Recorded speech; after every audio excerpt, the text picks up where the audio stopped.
So let's talk about not me, but my Instagram. And 2 hours, I got 167 likes on this last post. Oh, nice. That's the device you bought in. No, it's for similar device, but just generally speaking, for me at least, 167 likes is pretty good in 2 hours. That is Yeah, good. that Are you is going to really show us good. the picture? I don't know if I have 260 likes like on all my Facebook posts. right, are. yeah. Saying. I mean, it's, So Yeah, that's good. so there, I'm now selling knobs, Oh, really? Knobs and which skins. I hear that's your favorite subject. It is. Is knobs, and Who told you? and so these metallic knobs are going to be a hit. So I just posted pics, and it's pretty popular. But it really, I mean, I haven't looked at every photo, but the most popular post on my Instagram, looking at it, was me and Chris DJing. What was it, Saturday night? yeah. And this was nothing serious. It's just some whatever, post of some us nice. DJing. But it's, 281 likes, which trumps, I think, almost every other photo that I've put up. And this is not even serious. Right. So it's interesting, like how certain things can get likes. Yeah. Garner the attention. I mean, I even posted a double rainbow here, and it only got 100 likes. Well, it's also too about the time you post it too, because sometimes people don't ever see any of your posts you put on. I've looked, and it doesn't matter. Oh. Yeah, no, I've looked at this. Well, there are apps that statistics. manage that for you. Actually, Is it really? There's an I can't. It's like Hooter or something like that, or Hootie, and it you take your post, you submit it to that, and then it like manages your post. It sends them out to wherever, and it times them like peak traffic and does all the work for you. It's kind of crazy. Yeah, it manages all your social media. I mean, well, this was probably That's crazy. maybe at least around midnight, probably. probably yeah. No, it's pretty. I mean, that's Where it's were you simple. guys playing? Were you just messing Just around? at his studio. We're just trying to get ready for Sunday show. Right. Speaking of, Nice. And we were just trying to get everything hooked up. I mean, when we do things like this, everybody sometimes has their own gear, their own things like that, and so we wanted to kind of get it all. The controller we're using has 2 USB inputs, which is like Right. mind-blowing. Yeah. It's amazing, and so we can both be hooked up to the same controller. We don't need 2 controllers. We have one controller. We can both just like go back and forth. We can both touch. Nice. Yeah, that's At the same exactly what it time. is. Yeah. We connected, and so anyway, it's just we were just dinking around, just trying to get that ready for That's Sunday. really cool. So yeah, the Sunday show at the Yeti, which should be a lot of fun. We're looking forward to it. And we have it too, like where we set it up is we just pretty much open up the garage door and put the table like facing out inside. So you and your equipment still get the air conditioning, and you're just facing out to the big patio and stuff. Is it going to be hot? I just was curious. I'm sure. Okay, I'm sure. I wasn't Yeah. sure if it. But being inside with the AC and then having some fans blowing, it does help a lot. Yeah, no, it'll be fine. So it worked out really well last time. We'll keep drinking. It'll make it all right. Absolutely. No, The is big it Bloody every Mary bar. Is it every Sunday you do that? No, we're just doing it monthly. So Okay. it's the third Sunday of every month. So it'll be the hottest Sunday of that month. Probably. Which could be- yes. Awesome. Yeah. Let's see. And then next month we have Marcus Lang and Pete Dorr, Yes. but it's going to be in August. So we're trying to figure out like how to incorporate things to kind of cool people off too, because that's going to be hell, I think. Yeah. That It's gonna one. be bad. Yeah, it's actually it's the hottest day of the week. Yeah, it'll be Sunday. 99. Yeah. Sweet 99 problems. heat deliria. Yeah. It's really not bad though, because once it gets to a certain point in the afternoon, you're on the east side of the building, The so shade- it kind of shade blocks side. the Yeah, and there is a lot of sun. shade Yeah. from there. So Well, good, because we want people to come out. Don't be afraid, people. If you're listening and Right. you want to know what to do on Sunday, come out and hear some deep house music. yes, and I'm excited to have the rub truck there too. Taking Yes. some of that. The what? The rub Wait. truck. Who isn't excited? I You could have- probably sell my knobs out of the rub truck. That you probably could. Yeah. I think there should be a deal there going. Probably gonna It's- waxed and Yeah, it's Joel Biden's Rub truck. yeah. Yeah. It's, His marinated meats. I'm trying to find a better way of saying this. It's smoked marinated meat. spicy meats Yes. in the hot tub. Yeah. It's that kind of party. Yeah. So you guys Yeah. been practicing for this weekend? The just main thing is just getting the equipment hooked up. So we had the equipment arrangements. I mean, Jared gets the fortune to DJ all the time at all sorts of different events. So he's got to practice his cuts. Need to practice my cuts, get up to speed on what we're doing. So yeah, just in every controller, everything's a little bit different. So just spending some time just making sure that where everything is. Yeah. No special outfits or dance moves or. Well, we're not going to announce it. I know. I mean, we'll just. You guys have to show up and see. Yeah, exactly. There you go. Yes. Right. I mean, this is just. It could be a bag of surprises. It really could be. I was going to be on stilts, but I don't know if that's going to work or not. It might be kind of hard. So yeah. DJ on stilts. That'd be really weird. So yeah. So we're DJing on equipment that is just something I've had. It's been leaning against. It's been a kickstand for a wall, and I've wanted to use it before, but I haven't.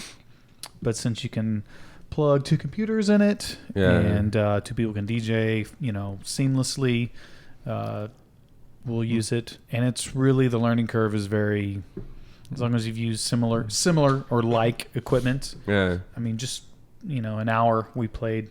I mean, we played maybe 2 hours. Yeah. But just, we finally got everything. We tried to really, what happened was the computers, we tried to get them to talk to each other, and we tried to change things. And we spent like a good 30 minutes wasting time when you just plug it in and leave it. Yeah, we tried to over configure. Yeah. We overthought the technology when really you just leave it as is. And then you hit the little buttons saying that's him, that's me, and then it works. So Wow.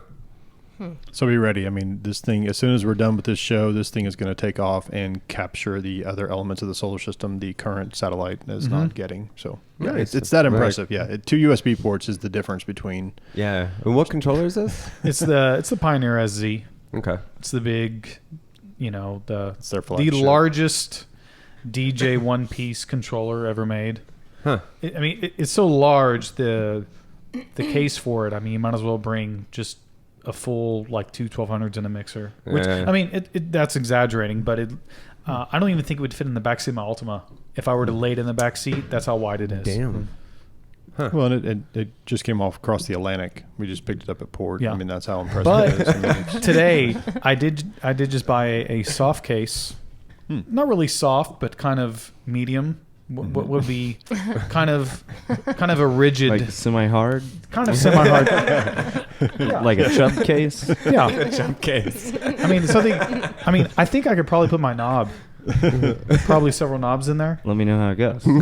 But there were deals on Amazon today, and so I purchased it. It'll be here Thursday, so I can put it in its cool little zip case. Nice. Nice. And It's normal, better than that trash bag you normally bring it around in, right? That's Yeah. what. That's what, I mean, normally you just put it in the back seat, yeah.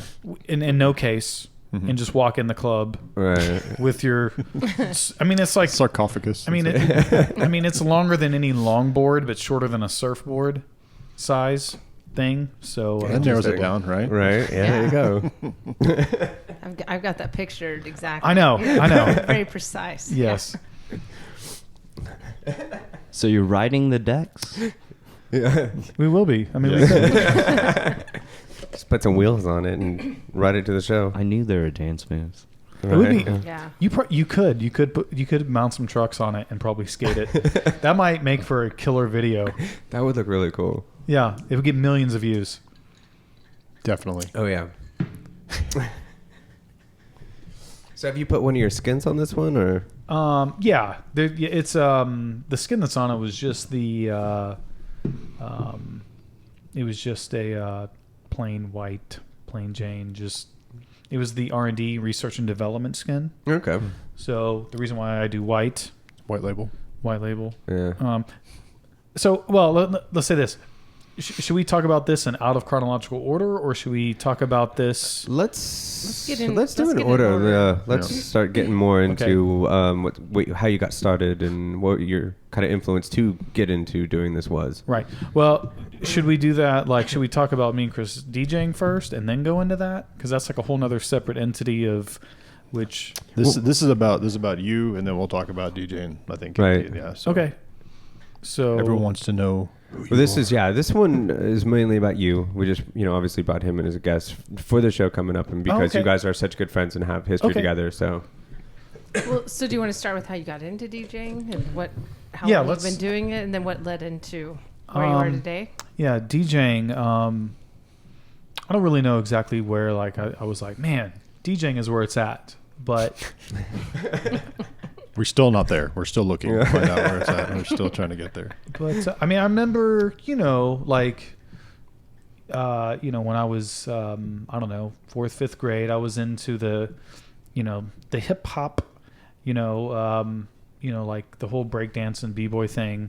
I wasn't deep into it, but I was into it. I thought it was really cool. I was like, this is a really cool thing. So I used to go to, I was in like a dance class, and my sisters were doing their ballet, and I was doing like, breakdancing, and it was just like, my mom could take the kids to a, structured thing, and we're there for a few hours, and I don't even know what she did. I think she may have just left us there. I really don't remember.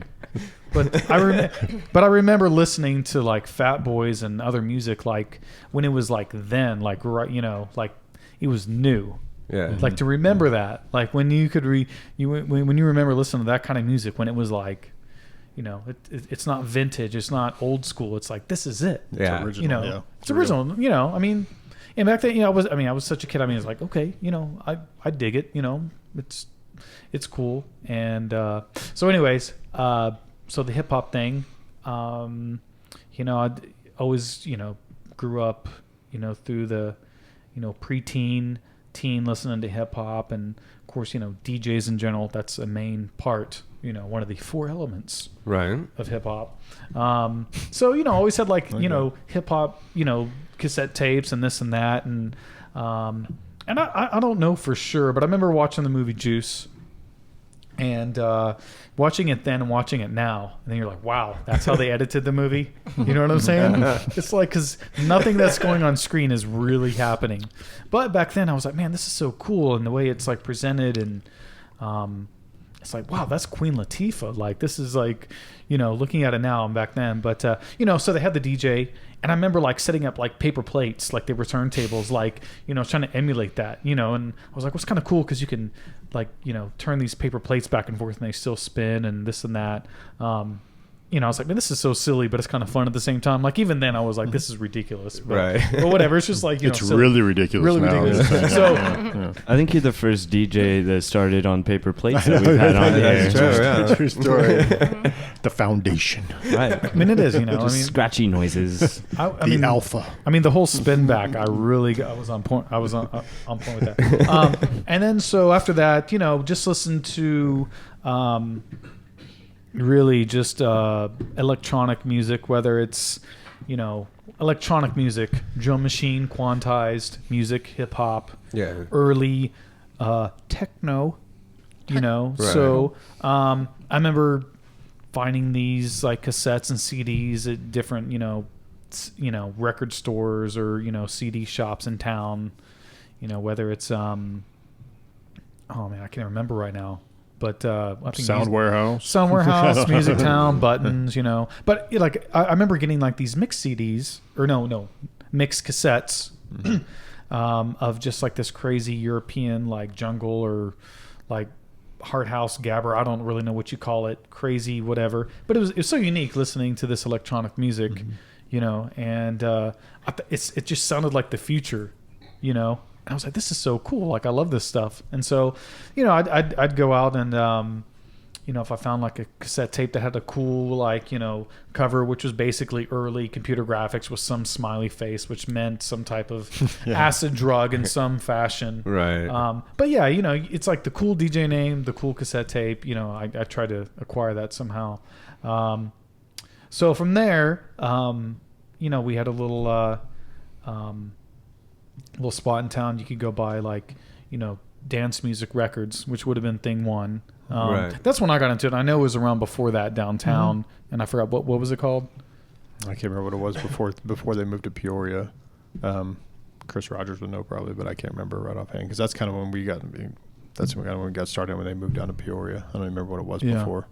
Anyways, so yeah, we started buying records and going in there, and this is probably, what was it, 93, I think. 93. Yeah. early 90s, 90, 91, 92, 93. Before that, I had tons of mixtapes of just DJs and CDs and just all cool stuff, you know. And then so we had these cool CDs, and then it's like, man, let's go buy the records because that's what they DJ on. But I'm going to buy their mixes on CDs. Kind of weird, future, vintage, retro at the same time. Which I'll go into later about all that. Okay. Yeah, I just started buying records and music that I liked. I mean, I really wasn't like into DJing. It's just like, this is cool music that I can't find, you know, something that showed up that, you know, someone else put the effort to order this music into a local shop.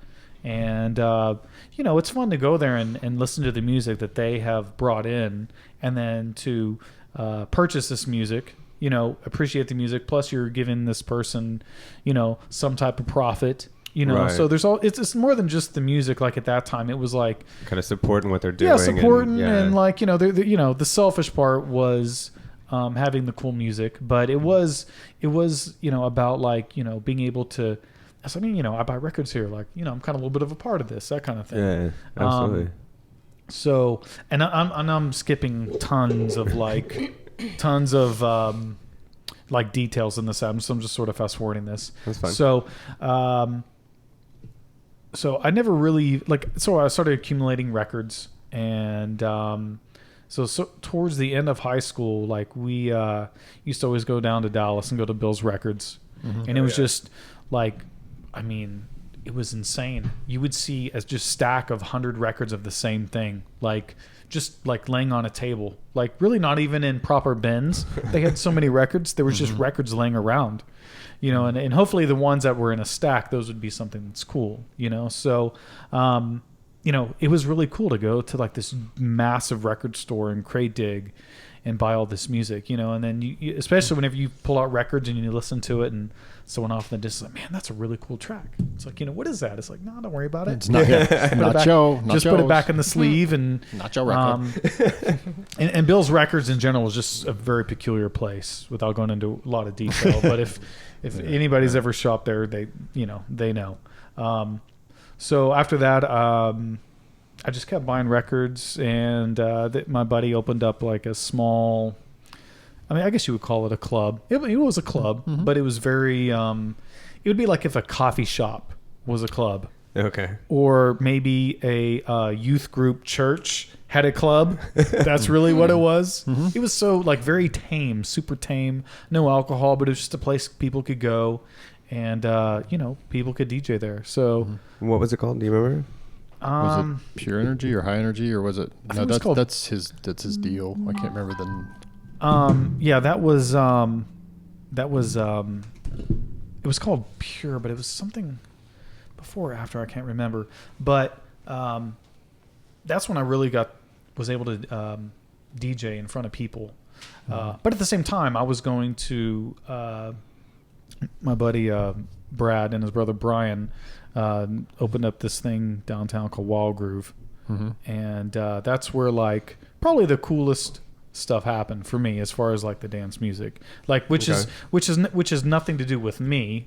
But like that was like, that was way cooler than me DJing ever. Like thinking about it now, like being around like all this cool stuff, and like this is the cool same music, and I look at these people around me, and this is like, I like being around this stuff, like the way people are being, and this is so cool, and it didn't exist, you know. This was new, right. You know, and it was kind of like, man, that's like, who's your peeps? Like, this is my peeps, but you know nothing about my peeps because this happens in a dark warehouse at 2 a.m. Right. So for me to describe it to you, you would just be like, whatever. But that was like a big influence as far as like, other than just listening to the music, seeing people around that music and having like other real DJs. And I mean, I have so many flyers from back then. I couldn't give you a name of anybody that I saw, but I have stacks of flyers. Even that is like a time machine looking at those things. I mean, everyone probably sitting at this table has stacks of flyers from whenever they decided to start collecting them. But It's 20 years ago, by the way. yeah, Right, it's those situations too where it just ends up being like the right music, the right people to create this right environment. That's just amazing. I mean, this you is know? Tulsa, Oklahoma. Like, this isn't Yeah. any other big city. But Yeah. it was like, I mean, if they had digital cameras back then, you could have taken a photo or video, and it may have looked at like any other warehouse in any part of the United States. It was so cool, like so new, so fresh, you know.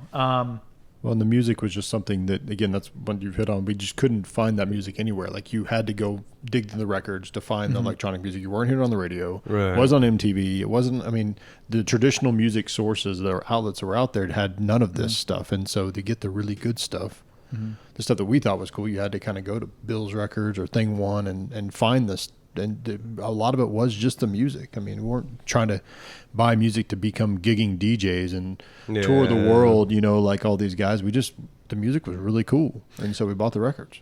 Yeah, I mean, there's a relic in town named Mike Ing who who's in hiding, I guess. You know, I mean, he's a family man now, but like that guy really like is the reason why majority, I mean, probably all of it happened.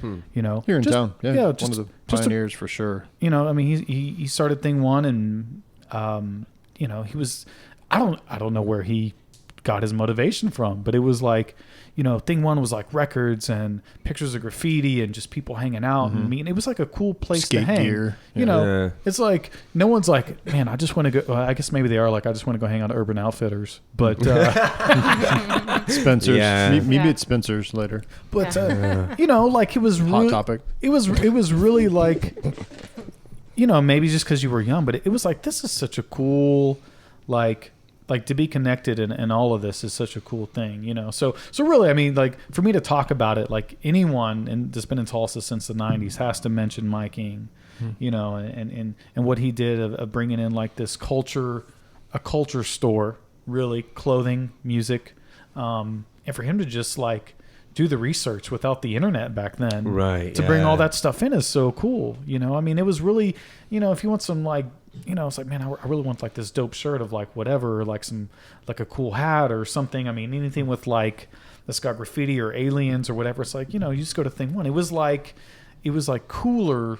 I think he worked at Gadzooks, actually. I think he worked at Eastland Mall at Gadzooks. I could be wrong, but it was like kind of took that model but brought it to where it's like you walk in there, it's like it just feels like this is like what Gadzooks is jacking from. You know, Right. back then they sold like skateboards and stuff. But so anyways, you know, to talk about coming from Tulsa and electronic music, to not mention Mike Ing, you know, like that's who brought that, you know. Well, and it's funny you mentioned that too, like before the internet, because we're so accustomed now to being able just to, whether it's Spotify, getting music on demand, everything like that. I mean, I remember his record orders. I mean, that stuff used to have to be faxed. Like they would fax the things, they would check the boxes of the records they want, they'd fax it back, and then the record would show up in a giant box. I mean, it was very, you couldn't hear it out. You had to completely just go on label or whatever, and somehow those guys were able to pick out stuff that was really cool. I don't even know if there was a science to it. I mean, it could have just been DJ's random. Mag. It could have been just total dumb luck. It could have been.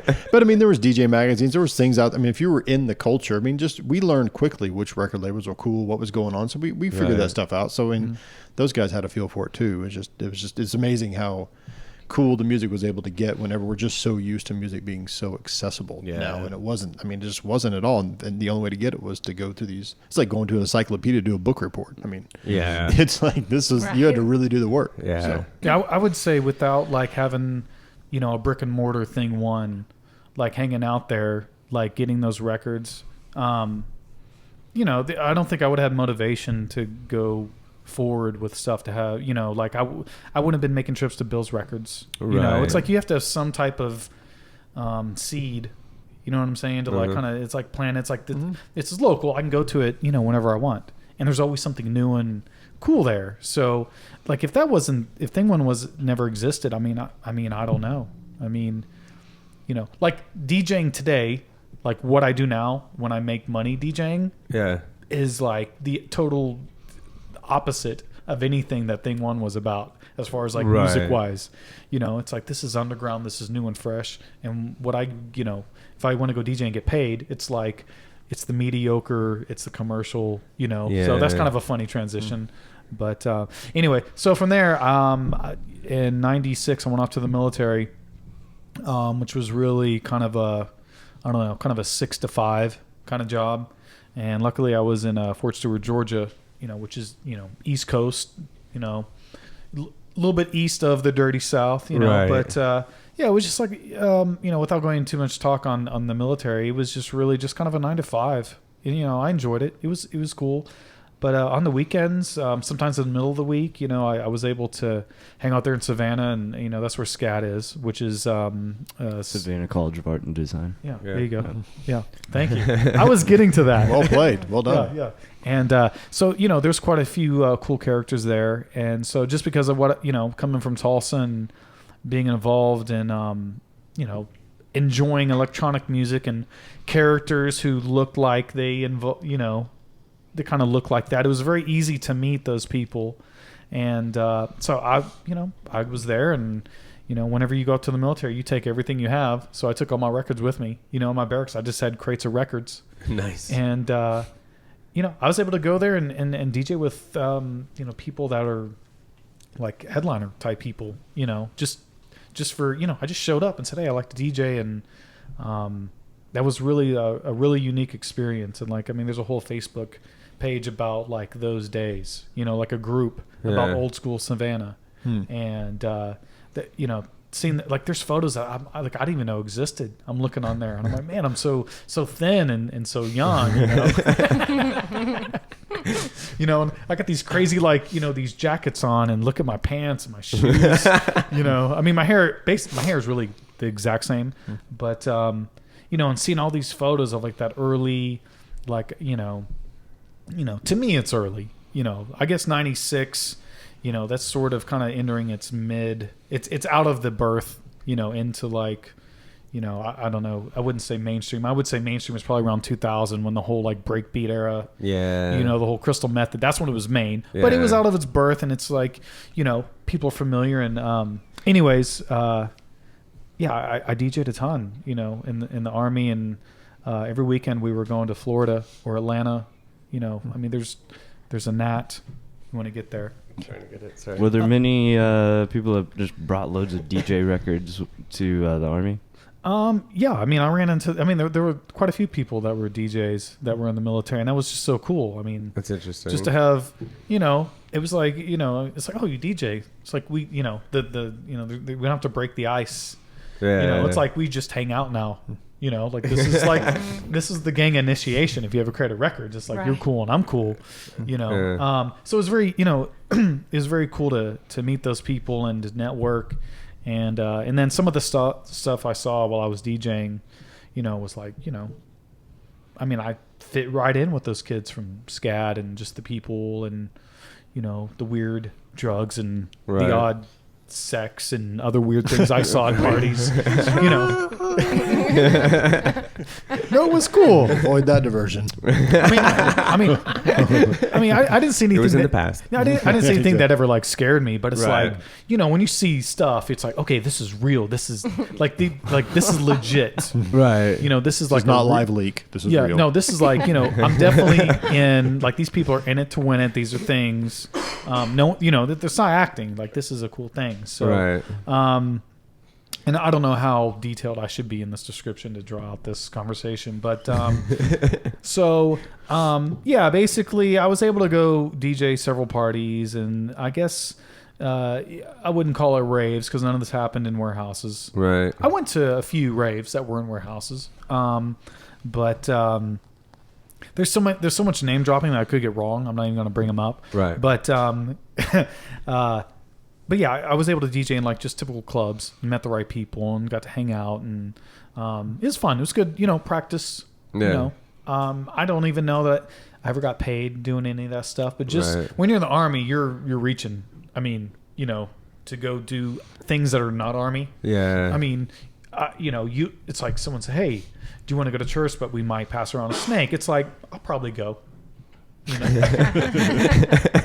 I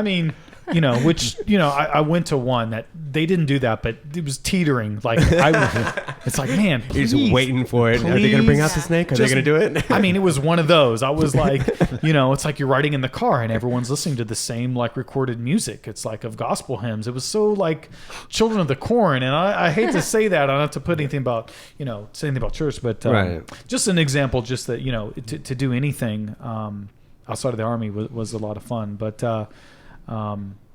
So yeah, after the Army, I got out of that, and there's like a long pause of like doing nothing, going to college with my boy Chill here.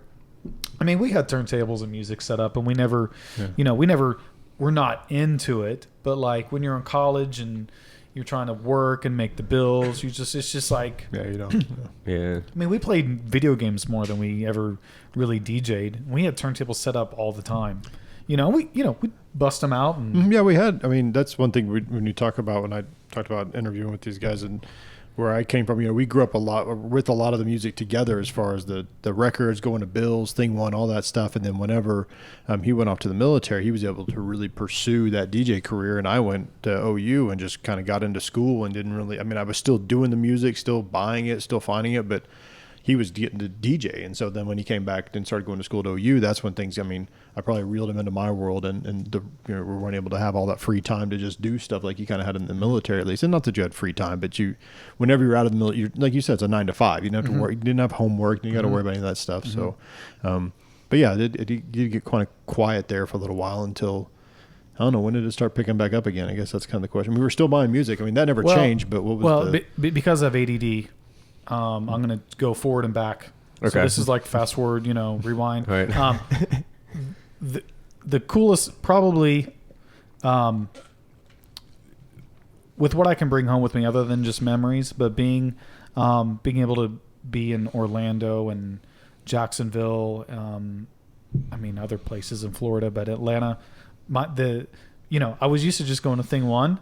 Well, over there, I couldn't tell you the amount of record stores I went to. Right. I would buy crates of used records, of hip hop, crates. Yeah. I'm talking of gems. Even dance music. Like I would just buy a crate of, I don't know. They just have crates of records, and it's all used records. Yeah. So, that's where I got, that's probably like the time I was in the military, as far as around that genre, like as far as like 90s, dance music, 90% of that came when I was there, right. And I'm in the Army. Like I have nothing else to spend my money on other than records. I have records lined up in my garage that I probably haven't, I have looked at it recently, but they just sit there. They're just sort of like, I don't even know. They're just like, it's like I'm kind of hoarding those records. And a lot of them are good, but it's just like this record is a moment that I bought this record. Right. I remember, and I have a lot of records from like 2005 and like maybe 2006. It's like, right. Yeah. That are even better quality. Everything is good. But it's like, sure. It's just different. I could lose this whole case of records and not really care. But like these ones when I was in the Army, like I remember getting this record, this song, like the record label. I remember all this stuff. Or digging through whatever to like hours in the store trying to find that one track or whatever. Which this is going a whole nother conversation about downloading MP3s. I couldn't tell you I remember downloading any MP3. Right, yeah. Or paying for an MP3. Let's say that. You know what I'm saying? It's just difference in being able to it's like, man, well, it's the journey behind it that creates the story. If there's no journey really behind it, if you're just online and we're like, I'll buy this and I'll buy that, then it's like, meh. Like I think like getting into DJing now versus back then, it's just too easy. There's not a lot of memory, not a lot of effort. Yeah. It's like if it's cheaper. Kind of. When you invested that time and the money into something that you enjoy and you want to share that with other people, it's so much more of a there's so much more of a motivation or like a fire behind it. Yeah. It's like, yo man, my homeboy DJs, I know this website he goes to, I'm just going to download some music and I'm going to DJ too. It's like, man, talking to that guy like 2 or 3 years from now, even a year, is he going to know or recall any of that music? Right. That they went into? So like acquiring all these records and seeing all these artists, between 96 and 98, like watching Uberzone, like play, I think pretty sure it was live for the most part, but like I remember he had computers and like thinking back now, it's like, oh man, like, watching like Friction and Spice, I think. There were so many, Omar Santana, Huda Hudia, like Icy, the breaks, just the whole Florida breaks thing, like Rabbit in the Moon, like that's a whole nother conversation. Dallas, right? Sound though, it's really popping. That was the sound right then. All the break stuff was very, very big. So I would say when I was in the military, like DJing, that's when it's like, man, this is super like this is like a scene. This is a real even though what I came from, like if I could go back between the two, I would rather go back to when it's super early, when I was, back in 93. Right. 92, 93, just because it's so, like, new. But, like, when it was, man, this is a massive, like, awesome thing. And that's when I was in the military going to, like, these clubs were the 3-story clubs for New Year's Eve, dude. And you had, like, just DJs on every floor. It's like, this is huge, Now, it may have been like that back in 92, 93, but I wasn't there. Right. I was here in Tulsa. Well, I was going to even bring up just a sidetrack for a second, but we're talking about the difference of the shows back then, and even just the mentality behind it, which is more of just hanging out with your friends, creating this environment, and having good people around you. To where now it seems like it's more of just about everybody trying to play so they can get up there, get attention, or try to be on even Tulsa famous. Even that's kind of the feeling I get out of any of these shows anymore. And I'm wondering if what you bring up is not having the stories of the journey of getting the music, and it's so easily accessible, and there's no connection with the music as much anymore. I wonder if that's kind of changed the way we're doing shows, we're looking at shows, if that's changed the mentality. Well, I would say, me and Chris and other people, I would say 2 important things that that motivate you to go to the show. If you're into the music, you're going to hear music that you've probably never heard, and because there's no internet. Right. So you're going to go see this DJ who, whether you've heard of him or not, but their name is pretty big on the flyer. So they're probably going to play some awesome music that you want to hear. Maybe I can go hear something and take, maybe find out what it is, or, something, take that with me. Then the other part is just going to be part of something that hasn't existed that long. It's like you're around all these people that have the same, it's just a very similar, like, tight knit, like, part of like a culture. Now, compared to now, it's like the culture is just like it's just going to the club. Yeah. It could be any DJ, any music, really. There's not like at least in Tulsa, it doesn't seem like it's been spread so thin that it doesn't have the, I don't know. Someone who's, 17, 18 right now, are they, 20 years from now, are they going to be able to remember, like, songs and tracks and certain things? It's like, man, I just felt so part of that. Maybe they will. I don't know. Yeah. But it just seems like they survived dubstep. So, that's right. It was really like because I was, being a young kid, I wasn't going there doing the drugs. Right. It was like it was like church. You know what I'm saying? It's like, I'm going to take everything in. Like, this is like hanging out with all these cool people and watching all these cool things that you just can't get anywhere. Right.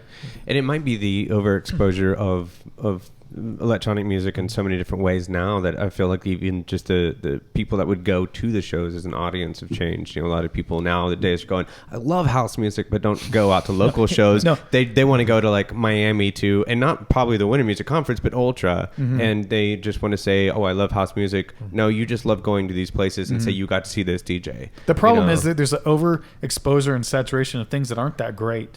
Yeah. So if you look at, if you're not really into it, it's like, it's techno. Yeah. Right. There's a lot of people that are into it, but back then it was there was no, like, other than your parents, like, you're just a new hippie, right? But it's like everything was awesome then because it was new. Yeah. Now it's like man, it's everywhere. I couldn't tell you if this song is different than, I sound old. You know what I'm saying? Right, yeah. But it's like, this sounds like everything. Well, and the skills to produce and to DJ were just different back 20 years ago because, to produce music, one of the things you could probably get into is, you went through that phase where you were buying quarts of equipment. You got a 303, you bought a JP8000, you had a 909. I think, you had the equipment that people were using to make the music. You had to have that stuff. You couldn't have Reason on your PC. You just didn't have, like, all that's on your phone. Honestly, and that's the way back then, like, to make music, you had to that was popular, you had to actually have some skills or know some people that had some equipment or something. And also with DJing, there are still very talented DJs that are just now getting started, that are just figuring stuff out. For sure. There's no question, but the learning curve back then was just a lot greater. And if you wanted to DJ a show back then, you had to actually really work hard as far. I mean, not that people don't have to work hard today, but just you had to work really hard as far as like getting the records, which is more expensive. You can't. It was just much go harder down. to acquire the ingredients. Yeah, You know what I mean? Yeah. getting turntable. I mean, turntables were $500 for a 1200. I mean, that was like the turntable to get. I mean, we had the old. I told them about the wood turntables, the old SL23s. Like, we didn't have enough money to buy a $500 turntable at 18 years old. I mean, it's just And really, we had no sense. We didn't. There's no reason to have one. yeah. we were just buying the records. We weren't, necessarily Right. DJing. we could play them, but that's what we still wanted that. I mean, that's just, and it just, you had to work really hard to have access to that equipment. Either you had to have money somehow, or you just had to work hard. And it just, I mean, not that working, that sounds like I'm running for office or something. Right. People have to work hard. You have to work harder. But I mean, it's just, you had to work hard to become a DJ back then. It was just a little bit more difficult than it is now. For me, I just enjoyed going watching DJs. Yeah. I enjoyed the music, so I bought the records. That's how really you got it. It's like you can buy the mix CD, but it's like put together in a fashion that someone else put together. I want that raw, sound. And it's fun to play on some DJ equipment, but it wasn't. I never took it really seriously. Right. It's Yeah, like, we never did. Let's Yeah. just fool around and mix some records and the science of the songs matching and the phrasing and play with it, this and that. But like, I really enjoyed just being.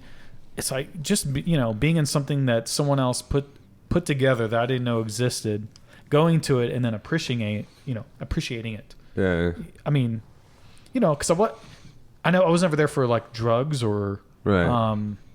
Girls. whatever else. There was girl. I mean, Oh, the girl. Yeah. No, of course. Of course. But I mean, I just thought, back then, like, I just thought that was so cool. And I'm sure everyone has their own little story of what they found back wherever was cool. But, it was like, 90, 93, 94. Like, that was like the, it was like the peak of like before raves or like, it's like. Well, especially here because we're so insulated from everywhere else as far as like getting music, and now we can get online and watch TV from Japan or wherever, and it's streaming and it's live. But I mean, a lot of the stuff from the UK, stuff like that was really cool. That was actually commonplace over there. We could watch videos from like Smarties and other stuff that was on TV over there at SL2, like cool stuff like that that'd been on TV there for a couple of years, and here we're getting it like on MTV2 at 3 a.m. one video, just we might catch, it was just a different kind of, I don't know. It was just a neat time whenever, I mean, I talked about the same thing. It was just so cool that stuff had never been done before. On the radio, you're listening to Mariah Carey and variety, music seems to lag. I mean, you're coming off the post Motley Crue, hair band stuff with when you talk about the quality of music. I mean, I love that stuff just because I grew up with it. It's kind of always be part of our being. But when you look across the patterns of music over the last few decades, it's definitely a lull in that time period, and it was almost like it was kind of struggling for an identity before grunge really kind of took the personality of the music that we were enjoying. But nobody was doing the music we were finding. I mean, no one was playing that. You had to go to the clubs to hear it. You had to go to the record stores to get it. Yeah. And that was really cool. I wish I could have been a DJ with the hairband look back then. You can do that now. Awesome. Yeah. I think they're doing that now, but well, the 80s are coming back, and I mean, they're always coming back, right? 80s are coming back, 90s are coming back. I mean, it's all cyclical. Yeah. Well, for a while it was 60s coming back, 70s coming back, then 80s started coming back. Then when the 90s started coming back, I was like, all right, shit, now I'm getting old. What's never the 2000s will never come. There's not there. It's such a wash of internet happened. Yeah, I mean that's it killed it. That's right. Internet video killed the 90s star or the 2000 yeah, star. That's exactly it. Yeah. Yeah. But that's what's funny too is maybe when people in 20 years from now they'll be looking back, oh well, things really changed back in 2020. That's what's interesting. I mean, this generation. I mean, I try to think about when we talked about the music that we liked and going to these places. I wonder if people thought about that when they went to hear dubstep.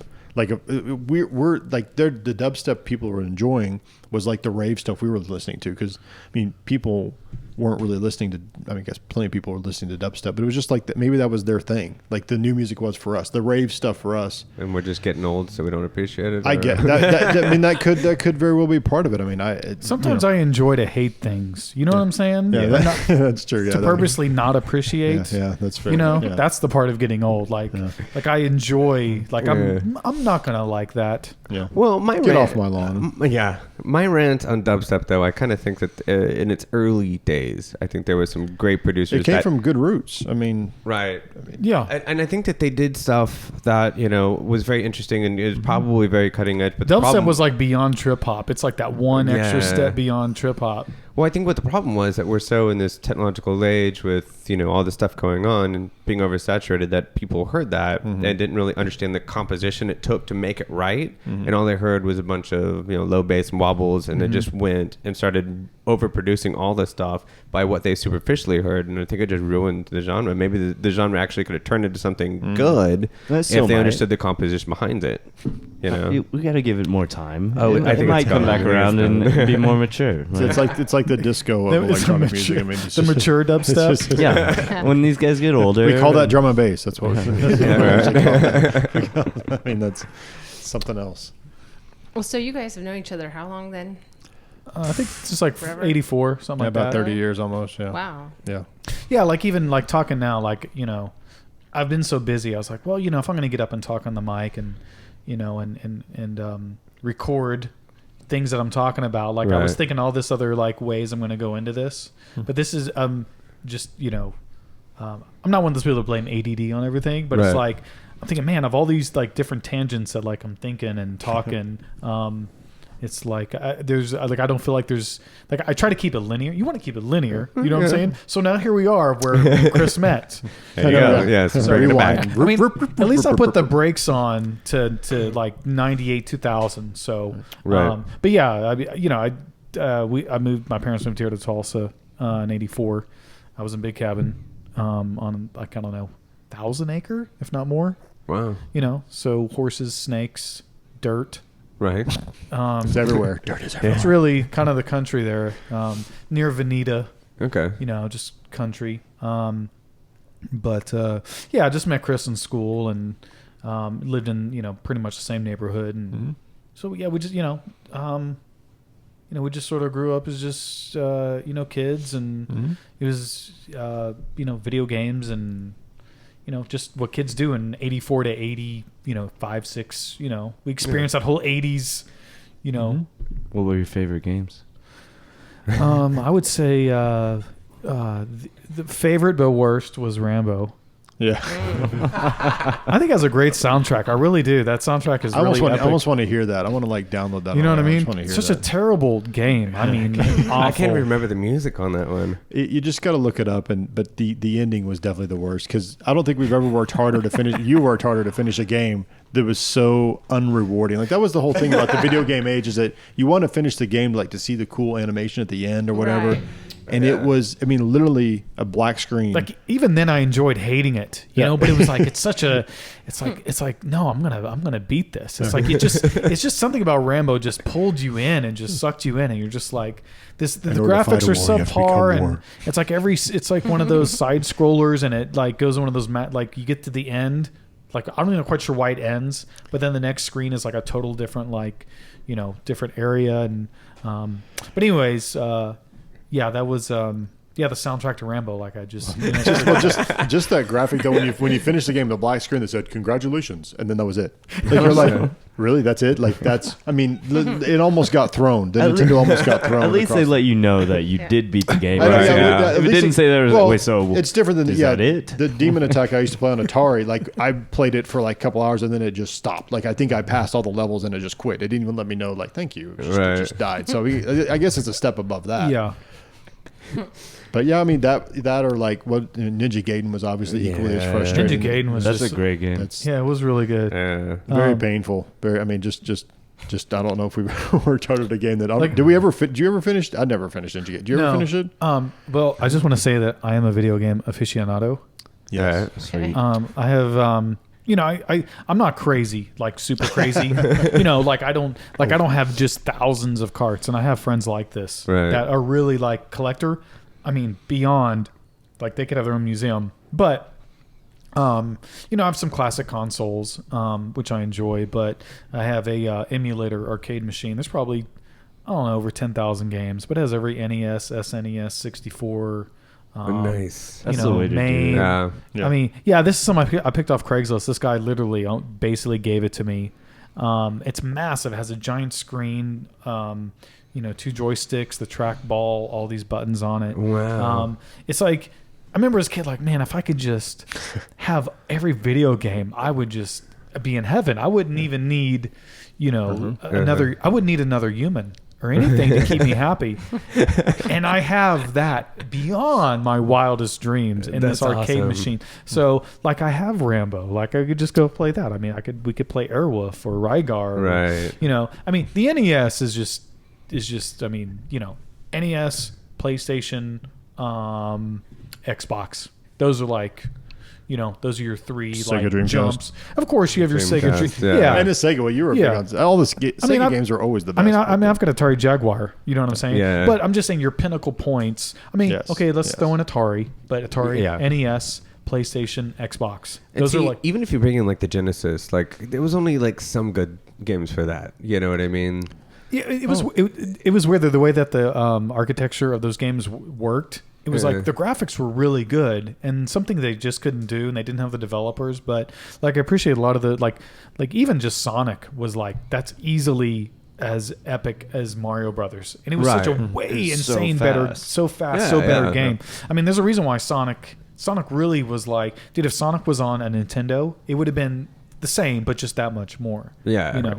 I've just been overall in the systems, like when you talk about Nintendo and all this, how many awesome games they had versus Sega, which they had some good ones, but I Yeah. don't think overall. No, just that's like if Rambo was on Sega, it would have been played 5 minutes and would never returned. But just something about that, just looking at this, like, I mean, I can hear that music. Like, after this podcast, I'm sure haunting. everyone's gonna just go to yeah. YouTube and type in Rambo NES, and you're gonna hear that stupid music. But like this, we could just do a whole nother podcast here of vintage video games. Right. Oh, we ended up talking about Maybe that. we should. Yeah, Maybe we that's something we derailed should. last time. So it's I've got carts all over my shirt. Yeah. I like Thrill House. I go there, several. Those are my buddies. Oh yeah. Yeah. He got broken into, I guess, like yeah, a few months ago. He actually lives a block down the road. Oh, really? Yeah. He's a cool dude. Yeah, we should go over there later. yeah, there we go. But yeah, video games, music. I mean, just the normal whatever Normal kids are doing. kid back then. life. Yeah, Tech, normal tech kids growing up in that generation, I guess. Were kind of. I mean, Yeah, I mean, we straight up started from the middle. I mean, just Now we're here. typical. I mean, there wasn't very much thing as far as us growing up. It was very typical Boy Scouts. Yeah. Went to church, youth group. Yeah. Like group. Yeah. just We stayed out of trouble. We really. I mean, youth group in the 90s. I mean, you know what I'm Yeah. saying? Like, that was a whole nother. There's like websites dedicated to youth group in the 90s. You know what I'm saying? Really? Yes. That's what I'm going to look up after Life this. was so different back then too. Yeah. So yeah, there was nothing, just typical, nothing, over extraordinary. But we had friends with cool stuff and did cool things and able to take advantage of hanging out with those people and the things that they did. And, I really enjoyed, growing up in Tulsa and, towards the teenage years, getting into like electronic music and that whole culture. And, I never had neon hair, had pacifiers in my mouth or Right. body piercings. I just, I didn't go into that. Yeah. I enjoyed singing it. I really did. Like, I appreciate you doing what you're doing to yourself for me. You know what I'm saying? It's like totally selfish. No, it is. It's interesting you point because I think we were always like in the scene, but we were never in the scene. Do you know what I mean? Like we never like we knew the. I mean, when you were in Atlanta and Savannah, you were doing more than that. But I'm saying just in general, we were never like the crazy drug-induced nonsense. That just never was our thing. We just never. I don't think. I don't think a ton of It's people. not a bad deal. It just wasn't our gig. I mean, I don't think it was that big of. I mean, because I was there, it was to me. It didn't seem like that big a thing.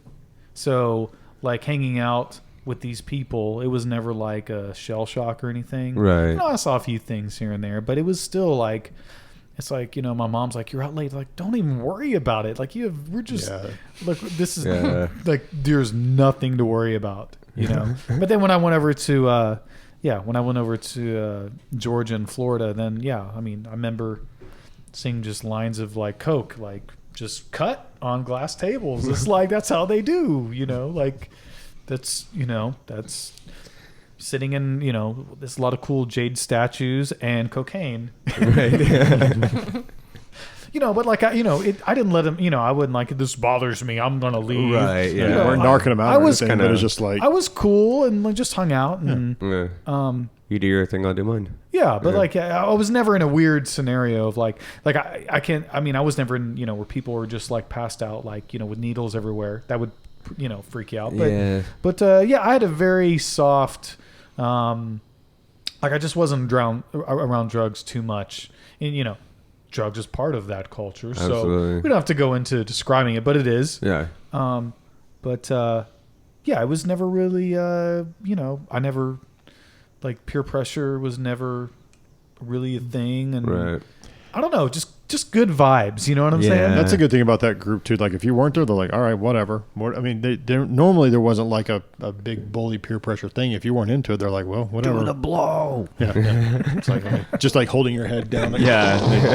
Dragging break it, across. sweep it up. No, it's never like that. So You guys are just like, is that real? I know. Oh, exactly. okay, cool. Somebody spilled their Comet on the table. What happened? I'm confused. Yeah, I mean, I would say, Guys, what's going on here? I was, You all are acting crazy.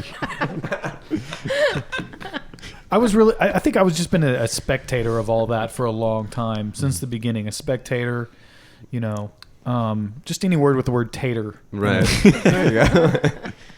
True story. That's funny. So I guess to keep things moving here, yeah, did a lot of cool stuff while I was in the Army. Got to run all over Florida and Atlanta. Met so many cool people, and that time is come and pass as far as like just being a single human being with no responsibility after 5 o'clock. Thought about nothing, just club, hanging out, doing nothing, video games. But I guess really just to fast forward, as far as like speaking of DJing, that's kind of what I'm here for. Right. Yeah, I didn't really start. I continued to buy records and different genres of music that I enjoyed. Not really music that I'd really play for anybody else, but just stuff I enjoyed. It was at that point I was like, I'm a record collector. Yeah. Which you even up to about 2006, you could be considered a record collector. This is music put on records that you may be able to get on CD, but like the technology isn't there. So if I want to DJ them, then I got to buy it on record. And I have these expensive turntables and this other DJ equipment, so I want it on vinyl because I can touch it. I can do this and that. So, so up till then, I was still buying records, and I, played a few house parties and this and that. Nothing really, too notable. And then, was it 2006 or 7? My buddy Jeff, which Jeff needs to be on here. He's a character. Oh, Bianca? Yeah. Oh, yeah. Oh, that would be great. But you'd have to come back and guess I'm us that one. definitely. Okay. I'm definitely. Yeah. I mean, I'll definitely be here for that. But yeah, around I met Jeff probably, I don't know, like maybe 2002, 3, something like that. Okay. And, other mutual DJ friends. Like I had all these DJ friends, but like we all just sort of like kind of DJ'd here and there, and it was a weird time where like I just wasn't involved in DJing, doing anything really important between like 2000 and 2006. Like there was no, I don't know, I was just sort of in a limbo, but content. Yeah. Because I was still listening to the music and it was just important to me. Was it a lack of scene or just you were doing your own thing? Maybe just doing my own thing. I mean, there was other things going down, but when I came back to Tulsa in 2000, it was just like, I don't know. Like, I didn't know where these people were. I didn't know if that was still cool. Yeah. It's kind of like, just, at that time, it's like, I don't know. I just don't really care to, like, venture out to find where that's going on. But I had my own group of friends that we would just go to each other's houses and still reminisce. Yeah. Even in 2000, we're talking about, man, back in 93, 94, which like 6-7 years ago. I mean, right now, let's talk about 6-7 years ago. Yeah. Which kind of where we're getting to, where I'm getting at. Right. But yeah, around 2006, I just got a phone call to go DJ at this. It was it wasn't a club, it was a restaurant that in the evening they'd move the tables out, and it was like a I guess you would call it a club, but there wasn't a club lighting. But they had speakers mounted on the ceiling, and they moved the tables out. And so I got a call to go DJ at this place, and next thing you know, I started DJing there for like 9 months, something like that. And it wasn't any electronic music. It was just top 40. This is Privé. Yeah, I imagine. Privé. Yeah, which is what was it? Now Sonoma. Yeah, Sonoma now. And so that's where like I cut my teeth on DJing music that I don't listen to. Okay. You know, like I'm strictly. I mean, that's not really true because there's a lot of hip hop. I've always listened to hip hop, even though the EDM, even though DJing for me is more in the EDM part. That's what kind of shaped what I do. But still, all that hip hop, like I got to play a lot of that stuff that like I'd never practiced. You know, I never really.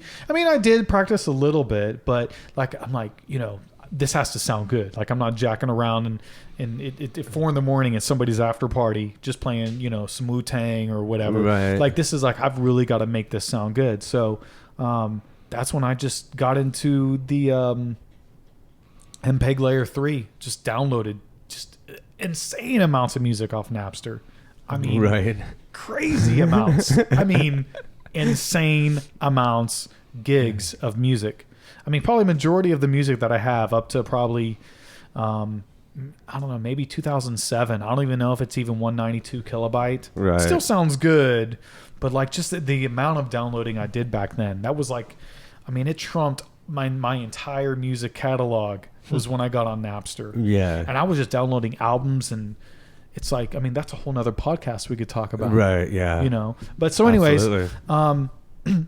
so yeah, I was able to DJ there and bought some CD players and a mixer, and these things would play MP3s.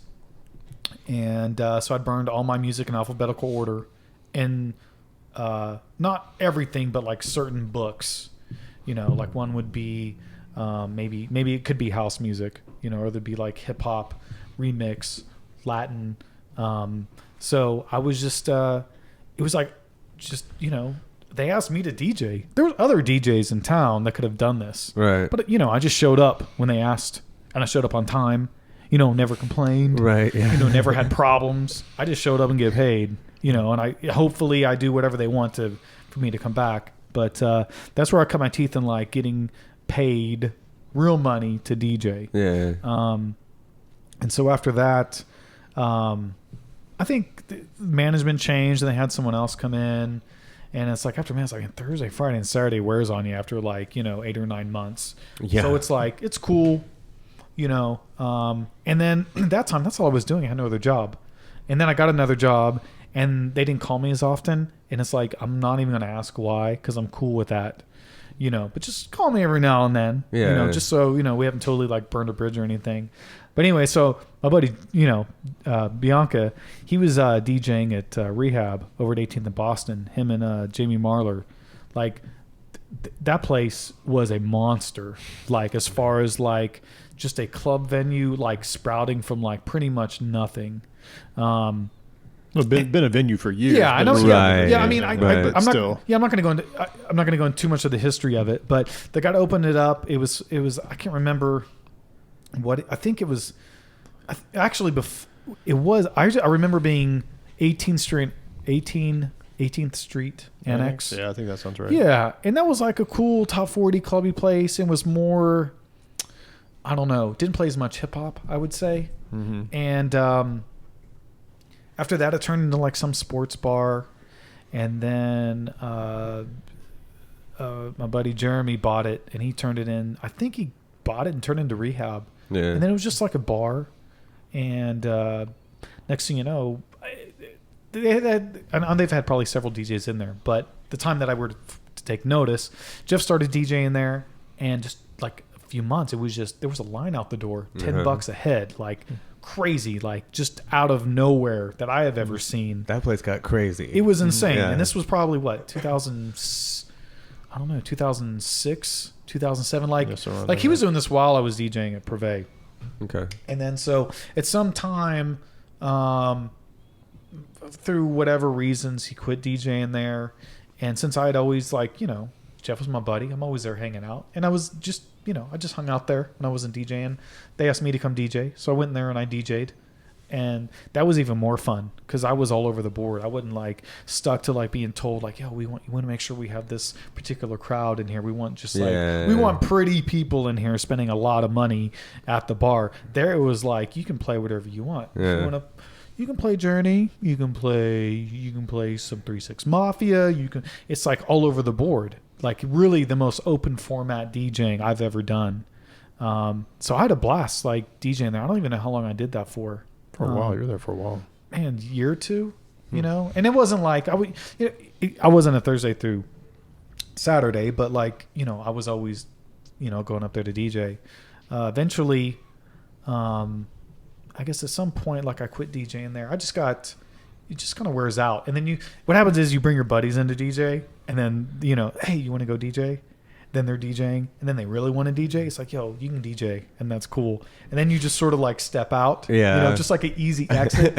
There's like no one even knows you're gone. You know what I'm saying? So that's kind of pretty much what happened. And so then around that time, I started doing just mobile DJing, doing weddings, corporate parties, middle school dances. I kill it at a middle school dance, dude. There you go. For real. I'd smash it every time, and you really have to DJ a few middle school dances to where you realize it's like, yo, these people, dude, they think I'm awesome. This is the only crowd that's going to think you're just awesome. It's like they're drunk all the time. Dude, right. I ain't jumping up and down. Yeah. Dude, you bring in like if I were to go DJ right now, you bring in, which is a terrible song to play for middle school kids, but like Fireball. I mean, you smash it. You're like God, like playing that. You know what the Fox says? You know what I mean? Like bring in, just think of any like top 40 just banger, and you drop that. They just love you. But then it's like everything that I was into DJing. Once like you have bills, that is all just fun and hobby and whatever. Now it's like, yeah, I got to go DJ. I got to go do this thing. I have bills. I got to go make some money. Yeah. Which really, even right now, there's a lot of, gigs I'll go do that are not in a club. That's just mobile DJing. It's just something to do, and I don't want to go do things that's not fun, Right. Country music isn't my thing. I can do it, but I don't want to do a wedding where it's primarily country music. It's like not only is it a wedding, but it's like they want a lot of country music, so it's like there's just other people that can handle that kind of thing. Yeah, but, for sure. But as far as like enjoying DJing and then doing a mobile DJ thing, I mean, it does kind of interweave, but like when I'm driving in my car and I'm listening to music, it's music I would never get paid to play, which is some type of electronic dance music. Okay. I don't care if it's from 92. I don't care if it's from, something that came out last week. Right. That's like the stuff that like I'm into. Like when I want to go watch a DJ play, it's like if you're playing top 40, it's like I probably have that music. You might have an edit or two I don't have. You might play a little bit different, but it's like I'm really not eager to just go watch you play. It's like if it's top 40, it's like probably maybe because I want to go visit the venue where people are going to be there. But that's probably for most DJs that play top 40 music. It's like there is people that can really do a performance in it, but it's like at that point I'm watching it just for technical skills, not really the music you're playing. I mean, there's so many different ways you can play Drake. You know what I'm saying? Right. You can play Pitbull. There's only so many different ways, But so that's why like now it's like, when I go out and I watch, you DJ or anybody else DJ, if I'm going to enjoy it, it needs to be music that I like. Right.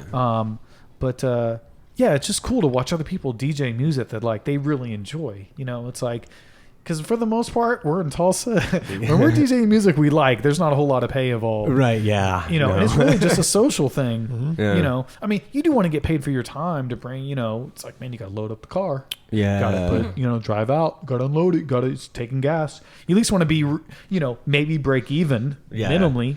Or get some free drinks out of it or something, just, Yeah. I mean, so, that really kind of like, as far as like me DJing, like I've sort of like, like because of my business, I don't do like a whole lot of mix. I haven't put together a true mix in about a year. Right. And it's even incomplete.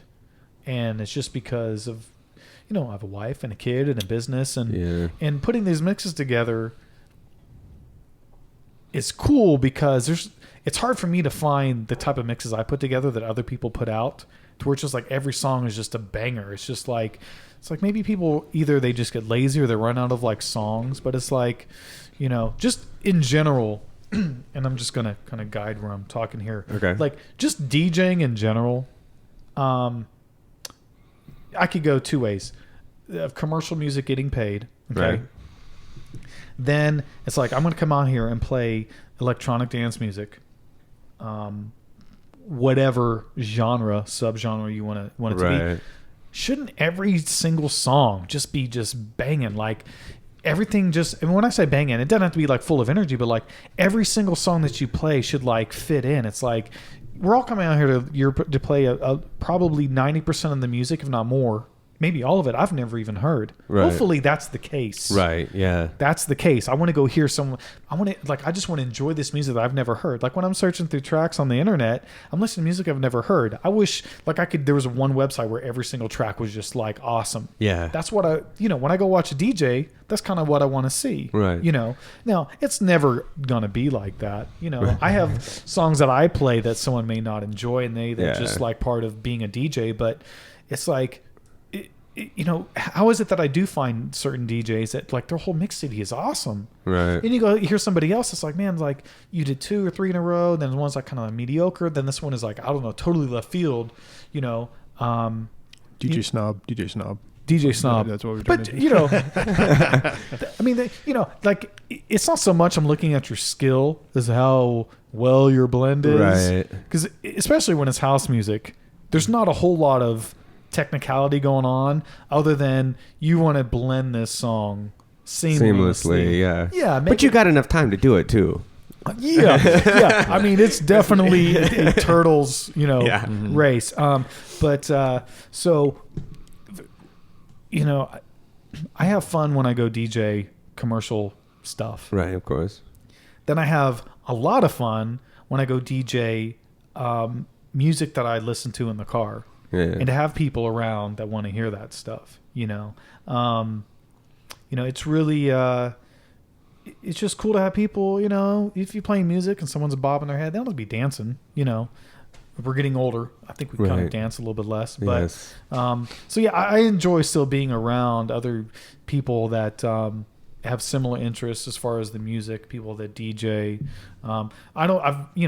Everyone likes to be center of attention, but I'm not really that way. It's like if I show up, I just want you to play. I don't want to be like, man, I wish I was DJing, playing better music. Right. It's like you're almost there, but not, and like no one's really kind of whatever. It's like, a lot of the times, when we go out, it's just like I get there and I'm talking to people, and half the time I don't pay attention. But like this last, couple weeks ago at Mambo, Jeff Hayes was DJing. It's like, dude, just smashing it. Like, dude, just every track, and he's a producer himself. Right. But it's like, dude, this is awesome. Like I don't need to DJ. Like this, you're totally killing it. Right. Yeah. Playing this awesome music. Like this is awesome.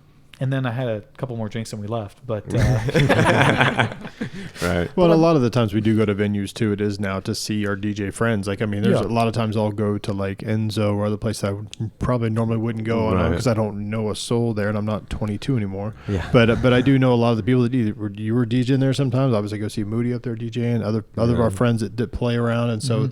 That's the main reason why I go to a lot of these venues. I'm sure it's the same thing for you, just for the social thing of seeing people and hanging out with folks that we know. I mean, that's because a lot of people DJing are people that we are friends with anyway. So. Right, yeah.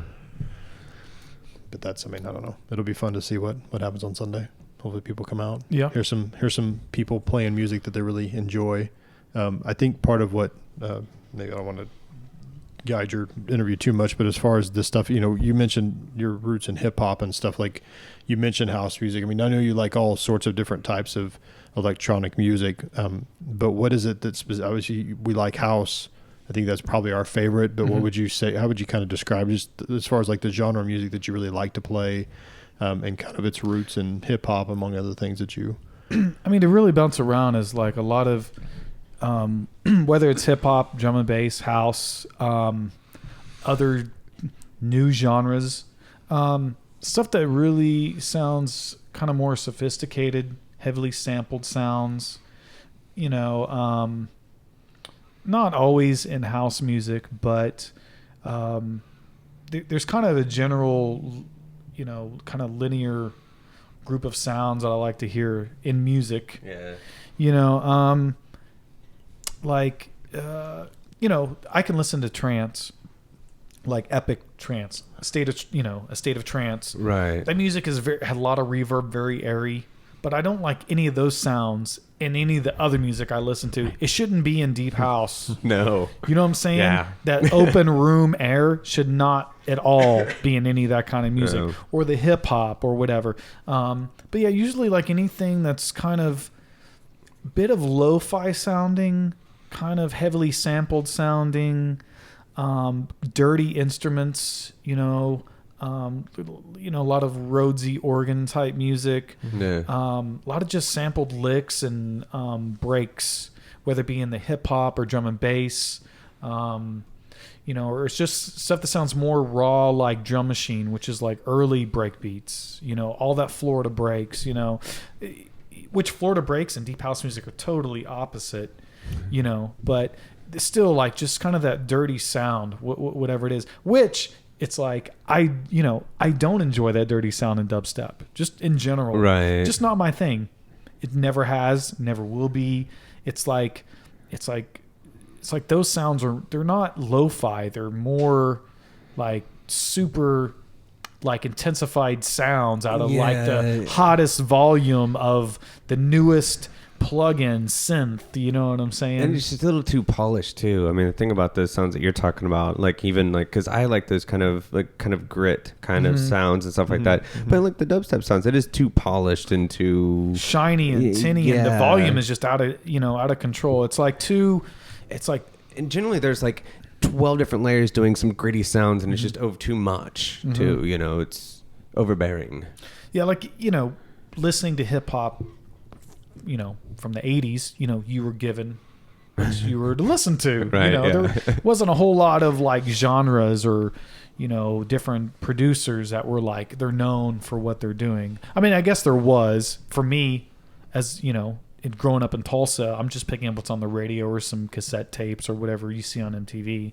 But, you know, I would say majority of the music that I like, which everyone is familiar with Premiere, a lot of, you know, very Premiere sounding, that type of production, which is heavily sampled, kind of lo-fi, kind of gritty, which can go into hip hop, drum and bass, and even house music, you know. Wow.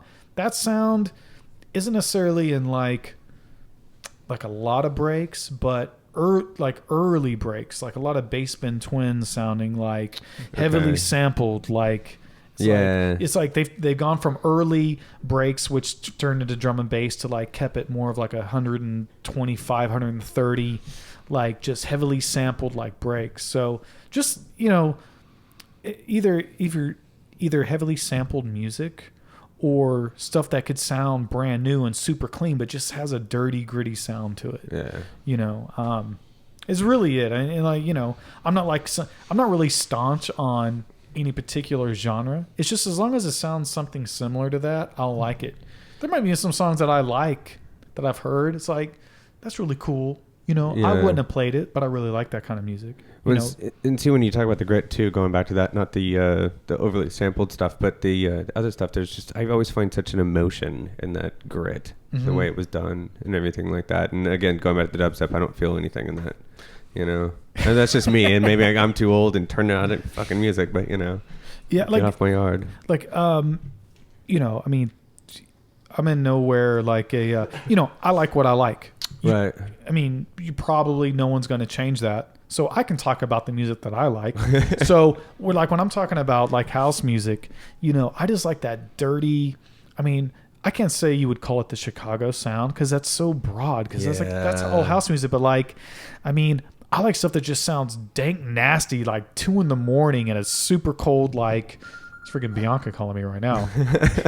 We'll get him another day. Like just dirty house music. You know what I'm saying? Yeah. Where like you can walk in and like there might be a few people dancing, but just more people just bobbing their head because it's just like so stank dirty, like that loop that, you know what I'm saying? Like, like when I play house music, I want every song to just be like head bobbing, like that's Like you're slapping someone's ass. yeah.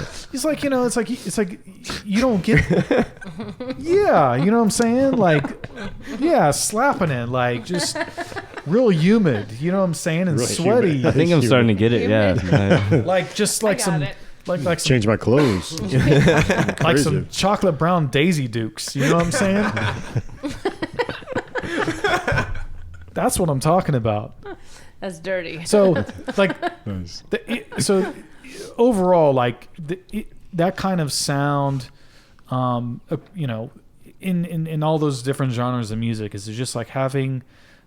It's just, you know, once you listen to something, you like it. It's like, you know, I'm sure you could go in depth conversation about bluegrass and which certain kinds are better than other. Which I like bluegrass too. I don't tune in. Right. If it's on a TV, I might change the channel. But if it's in the air, it's like I kind of like it. Yeah. You know, I mean, who doesn't like bluegrass music? You know, it's kind of it's like Well, all music has a different element too when you're and it's in the air and you're live or you're in the presence of it being performed in some way. It's so totally different. You know? Yeah. But otherwise, I mean, really, yeah, I enjoy DJing. And the little bit of you know, the money I've made over the years to pay bills, you know, that's cool, and I'll still do it till I'm like just too old and weird to walk into middle school and play. You know what I'm saying? Yeah. Too late.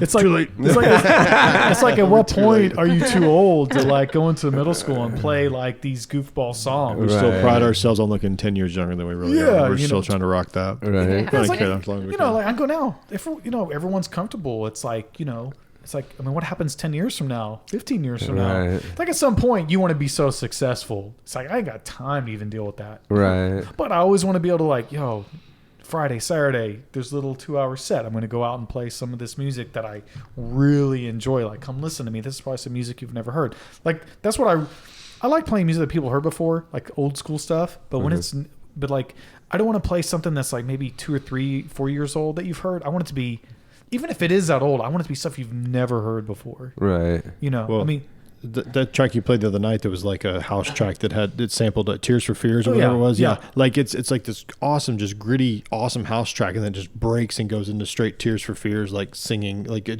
it was just cool. I don't know. I don't remember the name of the track. I can't remember what the Tears for Fears track was. I don't remember what But it is. anyway, it was cool. Like that's the kind of thing that people will recognize. They're like, oh yeah, that's that Yeah. Tears for Fears song. Like it's just, I don't know. It was just cool. That kind of stuff I think is what you're talking about, where you're able to people have never heard that before, but then like, oh well, that's a cool twist on that. Or Well, yeah, I think anybody DJing wants to do stuff that, you know, people Right. enjoy. It's like, man, I just want to go out there and just do stuff that sucks. Right. It's Well, like, but been doing it wrong all these years. Right. But it is. I knew some people like that at one point. Yeah, they're just like, let's get out there and put all our music on CDs with CDJs and just fuck it up the whole time. I'm gonna clear that dance floor right now. Yeah, that totally would happen. Except for a few of us, we're like, man, this is awesome. yeah. Just like jacking the system, man. Right. But it is one of those things, though, too, to like go out and kind of, you know, play some of the more known electronic tracks just because you do want people to enjoy it, than it is to just go out there and go, I'm going to play something, everything that nobody's never heard of, and take that chance and see if you can get people involved. And That is tough because people may or may not identify with you if you're too abstract or too far out there. Right. And you want to try to, and that's why you play that track that had the Tears for Fears. I mean, that's going to draw people. Are like, oh, that's cool house, and they're like, oh, I There you recognize go, that. yeah. It feels good. I mean, that's why I think there's a part of like crate digging, of picking good music. yeah. Like, I don't have, you know, most people like, will you play something I can dance to? It's like, because you've never heard this music. You can't Right. dance to it? Is that what you're saying?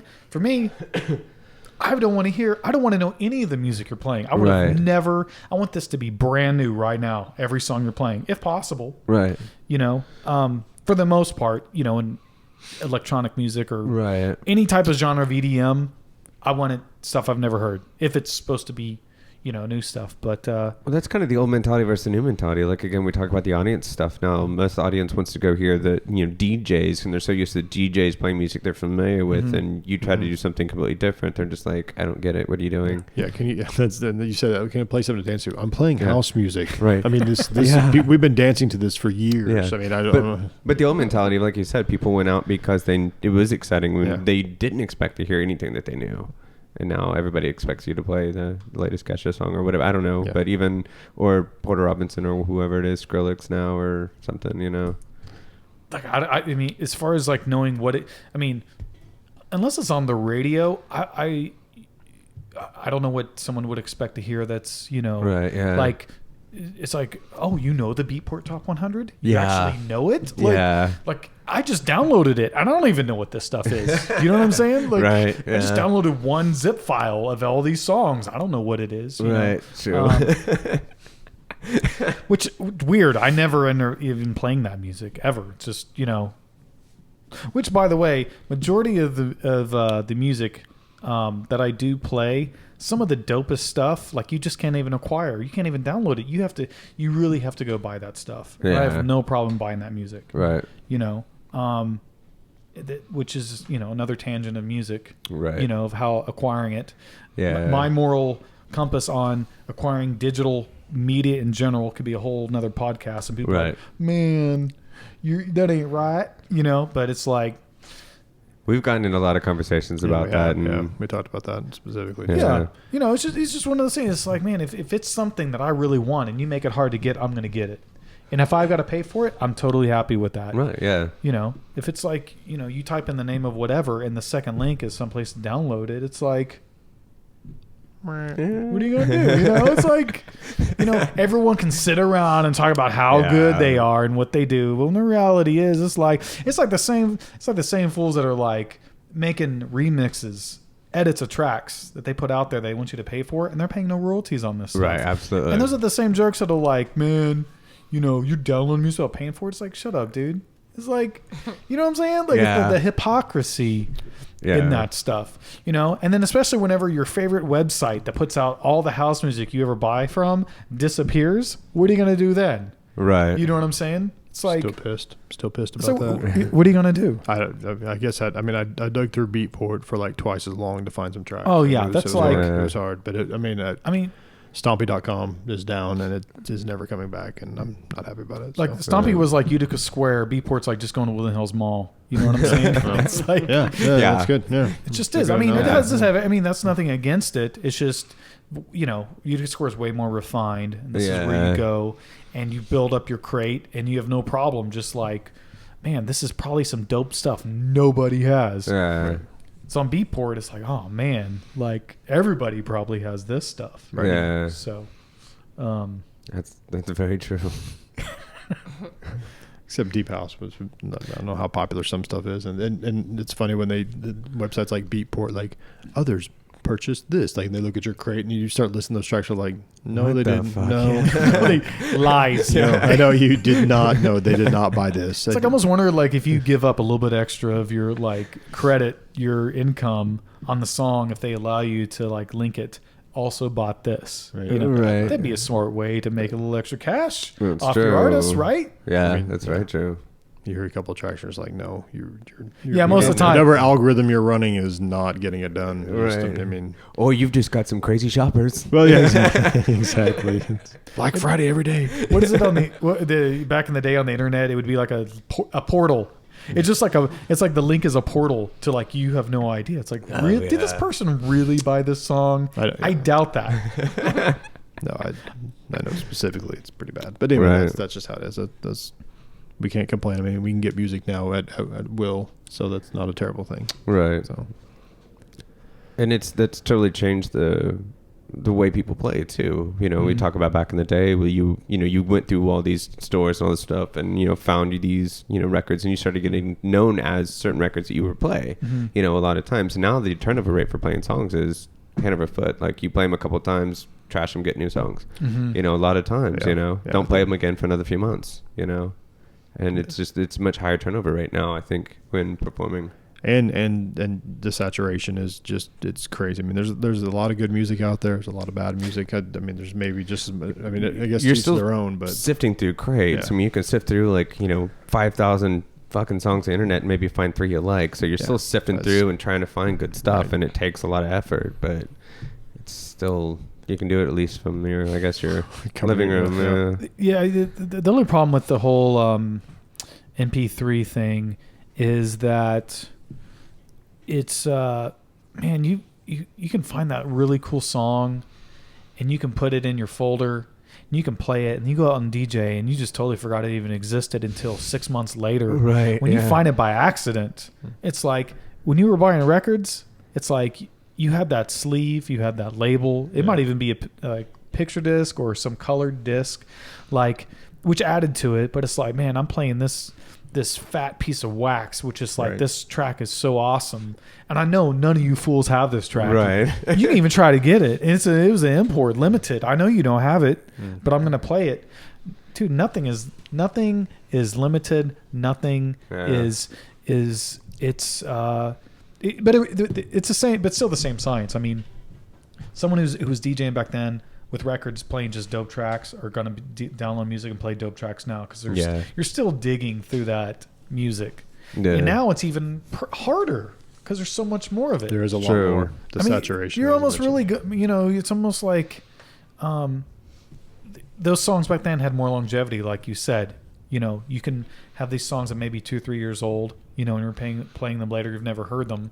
Now, since everything is out there, it's like, man, it's sort of like I guess you could probably do that now. Really, if you're picking really good tracks, in whatever genre you're wanting to play, and it's a difference in that, and you got to put all commercial music aside because it doesn't count. Right. But when it's electronic music, which anytime you go listen to someone DJ, I mean, you've probably heard less than, you probably haven't heard 80% of it, right? Or it's either a Vesco DJ. 95% of we've never heard. Right. Yeah. That's why we come listen to each other DJ. Right. But even so, back then there'd be a couple of tracks probably you'd throw out, maybe even every other show, or maybe sometimes every show for a while, and the audience wouldn't care. They would love that. But even so, now the audience doesn't want that anymore. You play it, a couple of times and they're done with it. Don't play that again. I think if I could just go out and play a set from like 2000, every song from 2000 and get away with it, I would. I bet you could. Actually. You probably could. No, yeah. If you picked really good songs back then, and you just like, these sound like, beyond 2000 is what these music sound like. You could play them now. Yeah, absolutely. Depending on what it is. Yeah.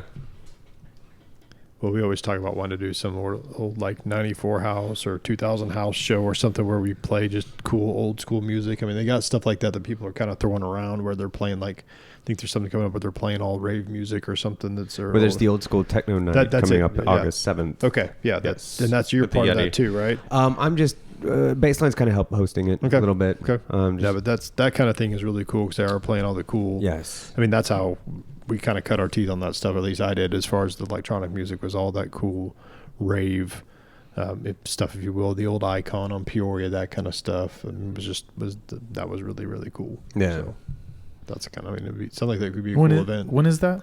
August 7th. Okay. It's a Friday at the Yeti.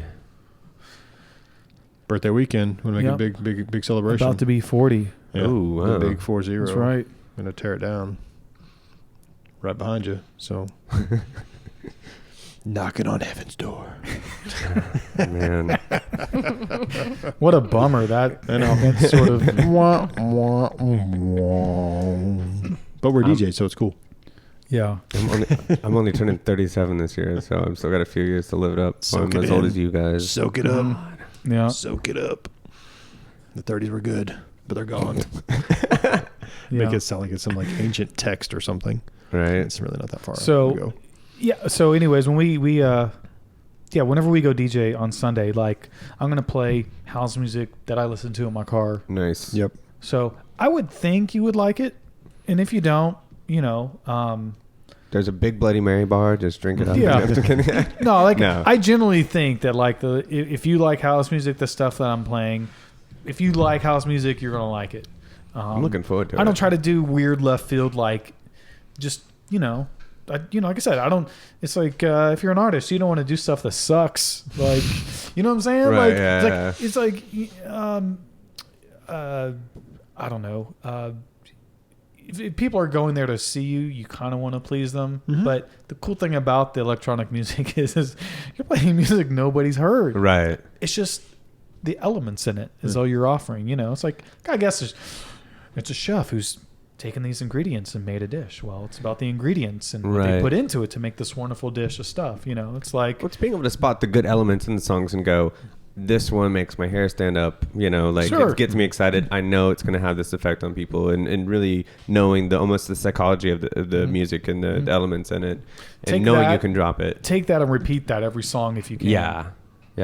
It's not really possible, but that's how you want to go into it Yeah. when you're DJing. So, I mean, I don't know. I guess you could go in and just go across the board, but I think in general, people, at least, in our collective group of people, we kind of want to know what we're going into. Yeah. I mean, if I'm going to go hear some house music and you're playing Corrupt Cops and Crack Rocks, which I like that song, Right. but some dungeon drum corps, drum and bass, Right. I'm just not going to like that. But so yeah, that's overall. I still enjoy DJing.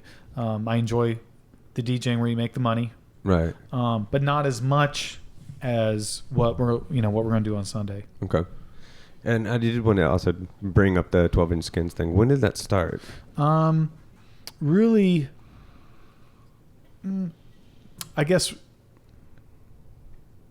I didn't Let's think that just was say- going to be a complicated question. Ooh. Wow. Let's just say I was selling record labels on eBay. Okay. And then there was an issue with some of the things I was printing that I didn't own the property of. Okay. And so, which I knew would happen eventually, but I was just started. In a nutshell, I worked for this company that had a printer, a vinyl printer, and I just, I don't even know how I thought of it, but like, well, I've got a vinyl printer. I can print some record labels. Because actually, back in the day, I used to have like these. They were static, which I really want to find this material now. It was like the old static, you put on a window, but it would stick to paper. Okay. And so you could put that on your record so, other fools couldn't jack your tracks. Right. You wouldn't have to wash off the labels or anything. Yeah, so you could just put them on there and take them off. And they were just cool. They had cool designs on them. So, and really, I put them just because they had cool designs. I wouldn't care about anyone jacking my tracks. Right. I put them on there because they were cool. And so I was like, man, it'd be so cool to make those, but I'll just make stickers. And these things that I have, this one design I can sell on eBay, and I know people will buy them, and it'll just kind of get me into it, and I'll enjoy it. So then when MySpace was huge, I just started making custom, like printing people's logos and stuff on, record labels. And so since I was a DJ and I knew all these other people that were DJing because of my MySpace, it was just so easy to put that out there. I had no website. Yeah. Nothing. Just people start hitting me up on MySpace. It's like, man, this is any sign shop in the world can do what I'm doing. Right. And this is just like something I'm doing after 5 o'clock after I'm done at the job. Like I do graphic design for these people. I print these banners. I print stuff. It's like a roll of material is $100, and you can, I mean, think how many record labels you can turn out of 150 feet of material. Yeah. So it's like the ink is nothing. They care less. Yeah. They'd leave. I just, leave, lock the door when I leave, no big deal. So then there was another company that was making, these adhesive overlays for DJ equipment. And I was like, man, I'd really like to do that because I see what they're doing. And I'm not going to go too much into describing why I thought I could do it better. Right. Because that's part of why I do it better. You don't tell people what they're doing wrong. Right. So I'm not, but basically, I was like, man, I see what they're doing, and it's just whack. Like, it's just like all the examples of all this stuff that they have is like just miscellaneous wallpapers you find on the internet printed on stuff. Like, Clip what are art. they doing? Yeah. Like, Wingdings. I could do this. Wingdings. I mean, you know what I mean? Yeah. Big time. Big Comic Yeah, Sans. clip art. Yeah. You know what I'm saying? Yeah. So, I was like, I'd really like to be able to do that. I just got to figure out how it's being done. I never really, like, I could buy this product and retro do it, but I was like, I'm too good for that. I can just figure it out on my own. Right. Which I did. I eventually figured it out on my own. And so I basically, I don't disrespect those people at all. Right. They do what they do, and there is a market for them. There really is. Right. And I will name drop them every now and then, because it's like, yo, man, you just did all this stuff for me, but is there any way you can do this? And it's like, there is no way, man. I really want to complete this. It's like, look, or it's like, look, you can pay me to design this design for you, and you're going to pay me a whole lot more to design this for you than what you're going to pay for that overlay. So I'll design it. You can go over there and get that done, but let me make your other stuff too. You know what I'm saying? Right. I'm not going to charge. I already have your logo, and you've already purchased it, this design. So, but anyway, so I was like, I want to be able to do this. I've got all this following on MySpace, and MySpace was free. It just took off. Like, MySpace was insane. And then when, I don't know, when was it? 2009, I guess MySpace took a dip. No, before that. It was 2008, maybe 2008 or 9, somewhere between then. MySpace took a dip and everyone was Facebook.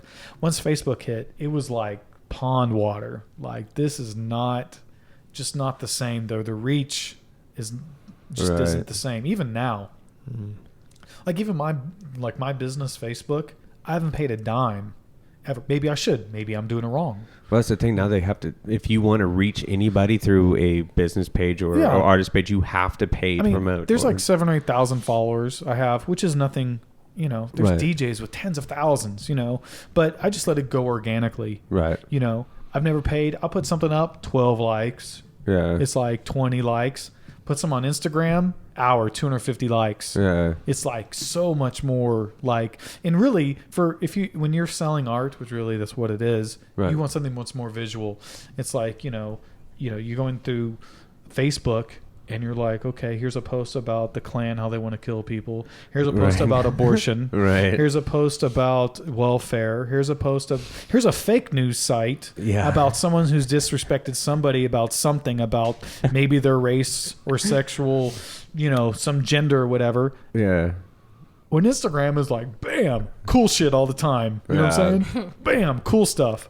So, no, hey, I'm on the Instagram wagon too. I mean, you pull up Instagram, you don't have all the bullshit. You just enjoy, it's just people expressing themselves. There's not politics. There's none of that. It's just people, just stuff that they think is cool, whether it's pictures or stuff they're associated. I don't know. Bam. I'm pushing it. Boom. Done. Do we just sum it up? Yeah, I felt like you were the Emerald Live of Instagram. Yeah. That's exactly what happened. There. It's just, Instagram, cool shit all the time. Bam, that's it. That is it. So in 2010, I started a website, and I don't even know if I had a name for the business, but I was like, I make stickers for records, at least at that moment. Only make a sticker for the center label that I'll print your logo or design something.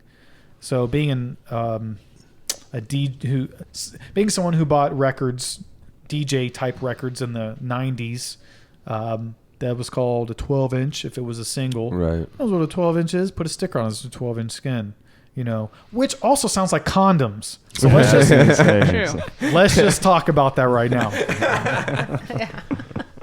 Well, that brand didn't work out. You started that direction. Well, it didn't pay. I had another name for it, and then I had folded it in half and got 12-inch skins. Right. Right. That's right. That's a stolen joke there. So set you up for that too, like that softball. Right down the pipe. So I started this. Pun intended. That's right. Right, wasn't it? Yes. Which brings me to selling knobs. Yeah. Right. So basically, I just started this website. I saw this other company. I was like, I need to figure out what they're doing. And then I need to focus on the most popular stuff that's out there. And at that point, I just started to network more. I started doing more commercial DJing, which is DJing in a club. Mm-hmm. I would say commercial DJing.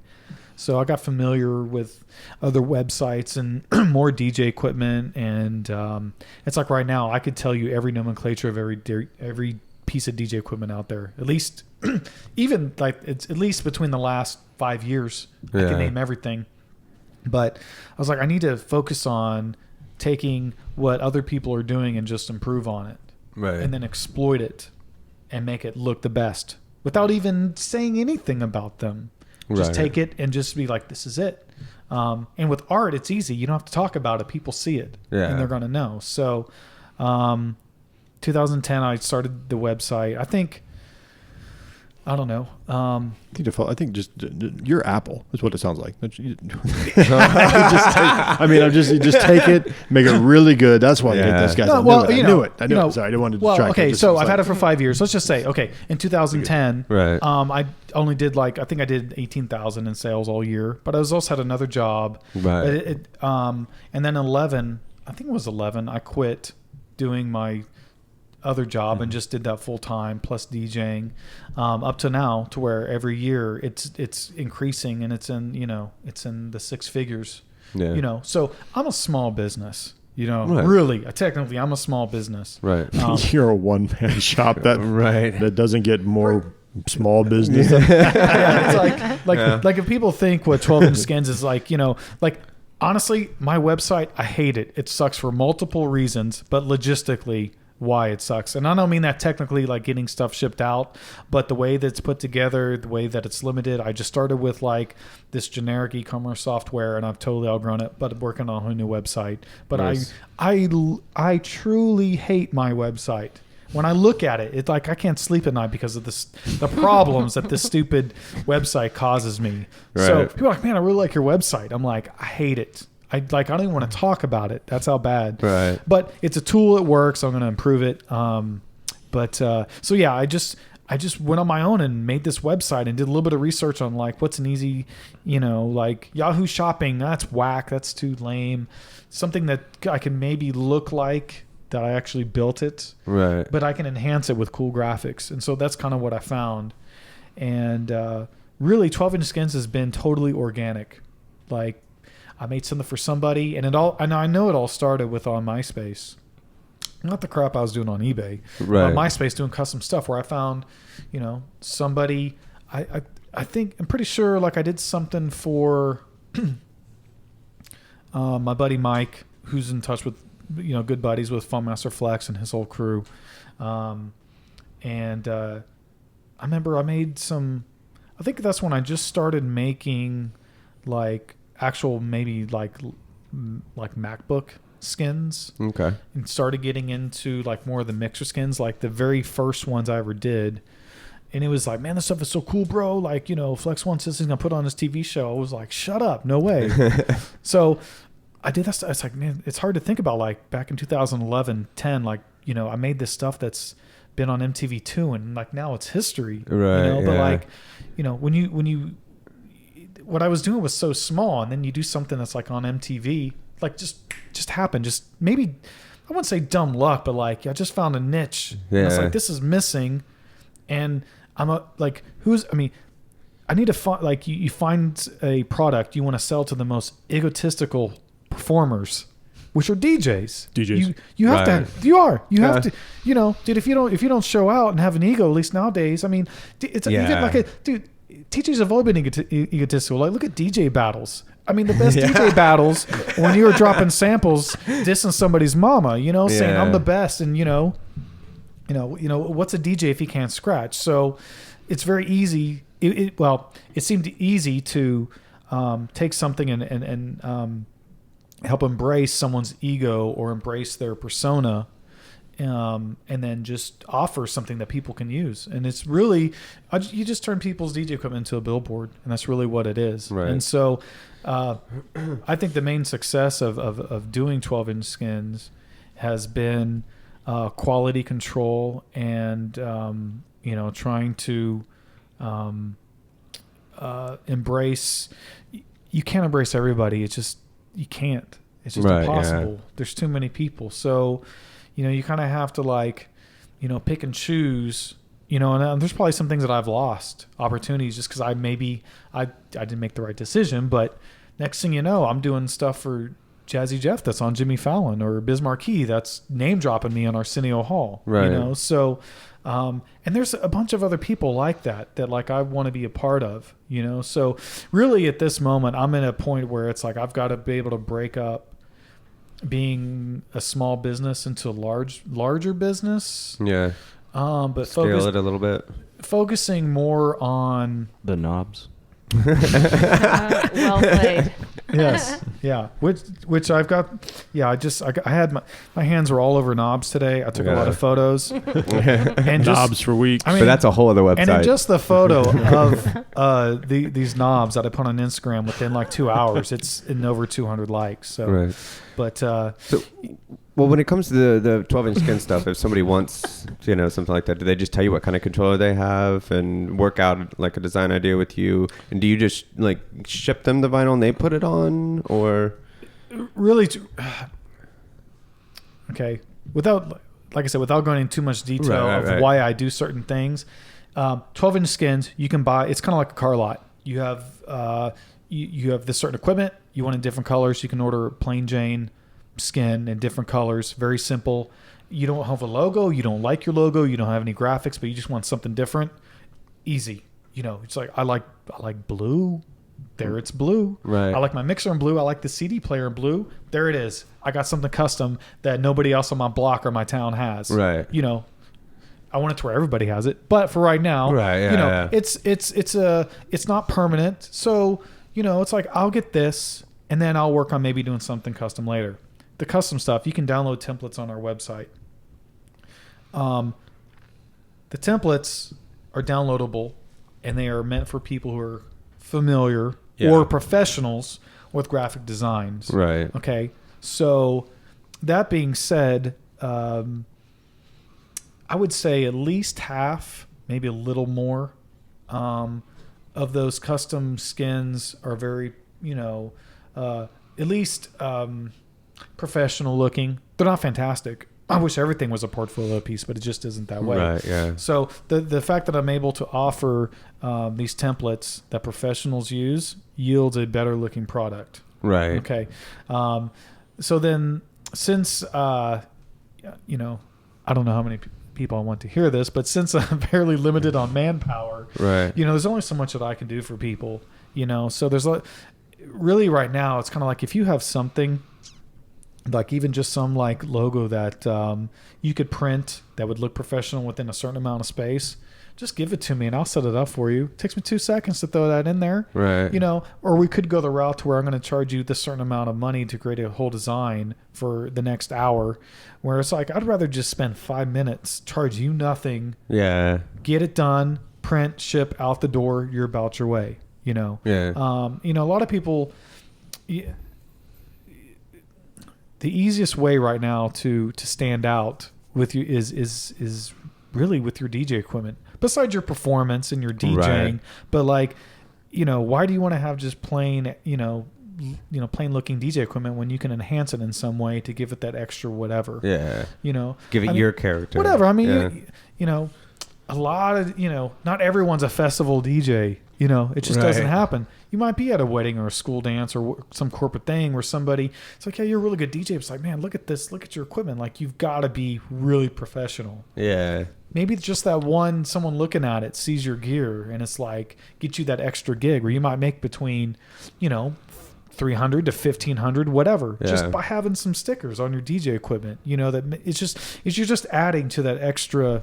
You're just adding to the, I don't want to say illusion, but come on. But it still kind of goes into the whole, if you walk like a duck, talk like a duck, you're a fucking duck kind of thing. It's like, look, I'm up here playing music, pre-recorded music. Right. I'm playing I'm getting paid to play pre-recorded music. So what else can I do, other than look like I'm doing all this stuff and, other than to brand everything. Right. Just smoke and mirrors when he's up there. It's like, Siegfried and Roy. I mean, can't we all agree we're playing pre-recorded music? Okay. Do you even know how to play an instrument? I don't. I know you do. I know you do. I know you do.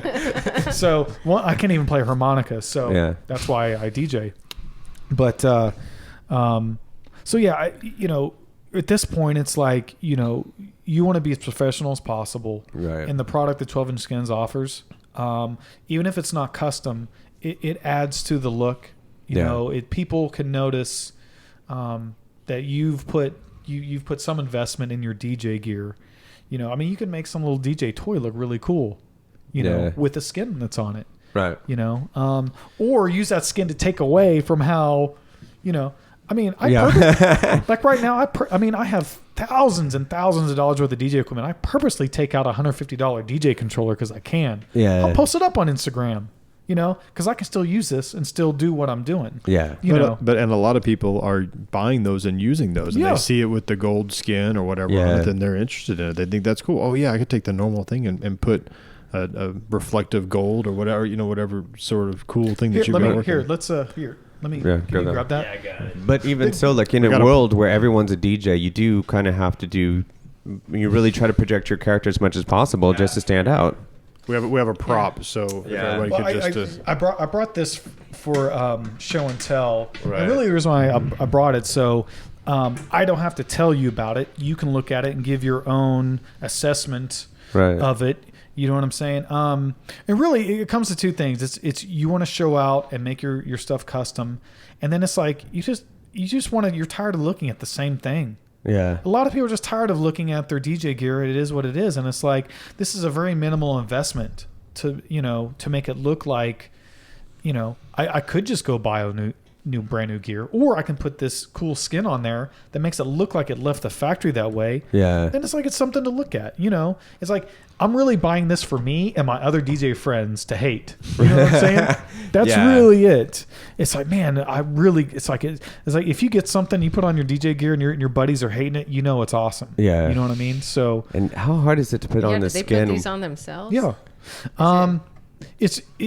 Lining it up seems difficult. Getting all the bubbles out. It's like I think of the shit on your phone or whatever. No, this is totally different material. Okay. I mean, now I'm going to start here soon with the launch of the website. I'm going to have a lot more videos showing instructional videos on how to do this stuff. Oh, cool.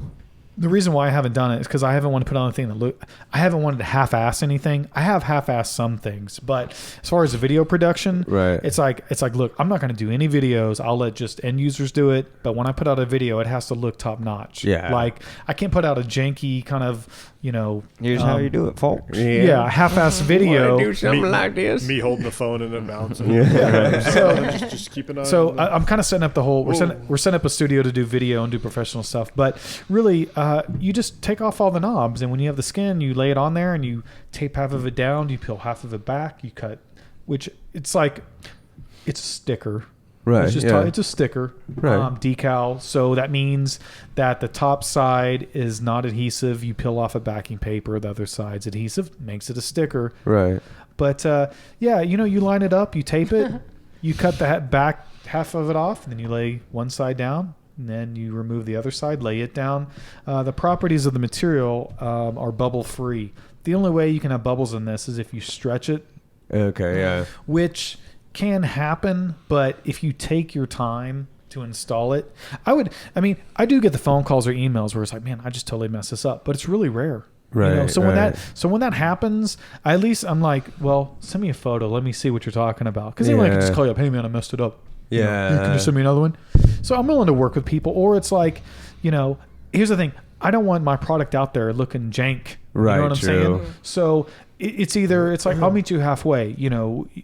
I'll either just send you something new, or it's like I'll give you a discount or whatever. Or it's like if it's a small piece, we can work that out. But like I want it looking 100% all the time. Right. Yeah. Then there comes a point to where it's like, it's like, man, I'll give you, let's get another one on there. I'll give you some discount on that. And then, maybe the flare wears off of having something custom or something. I don't know. But everything I send out, I want it to look 100%.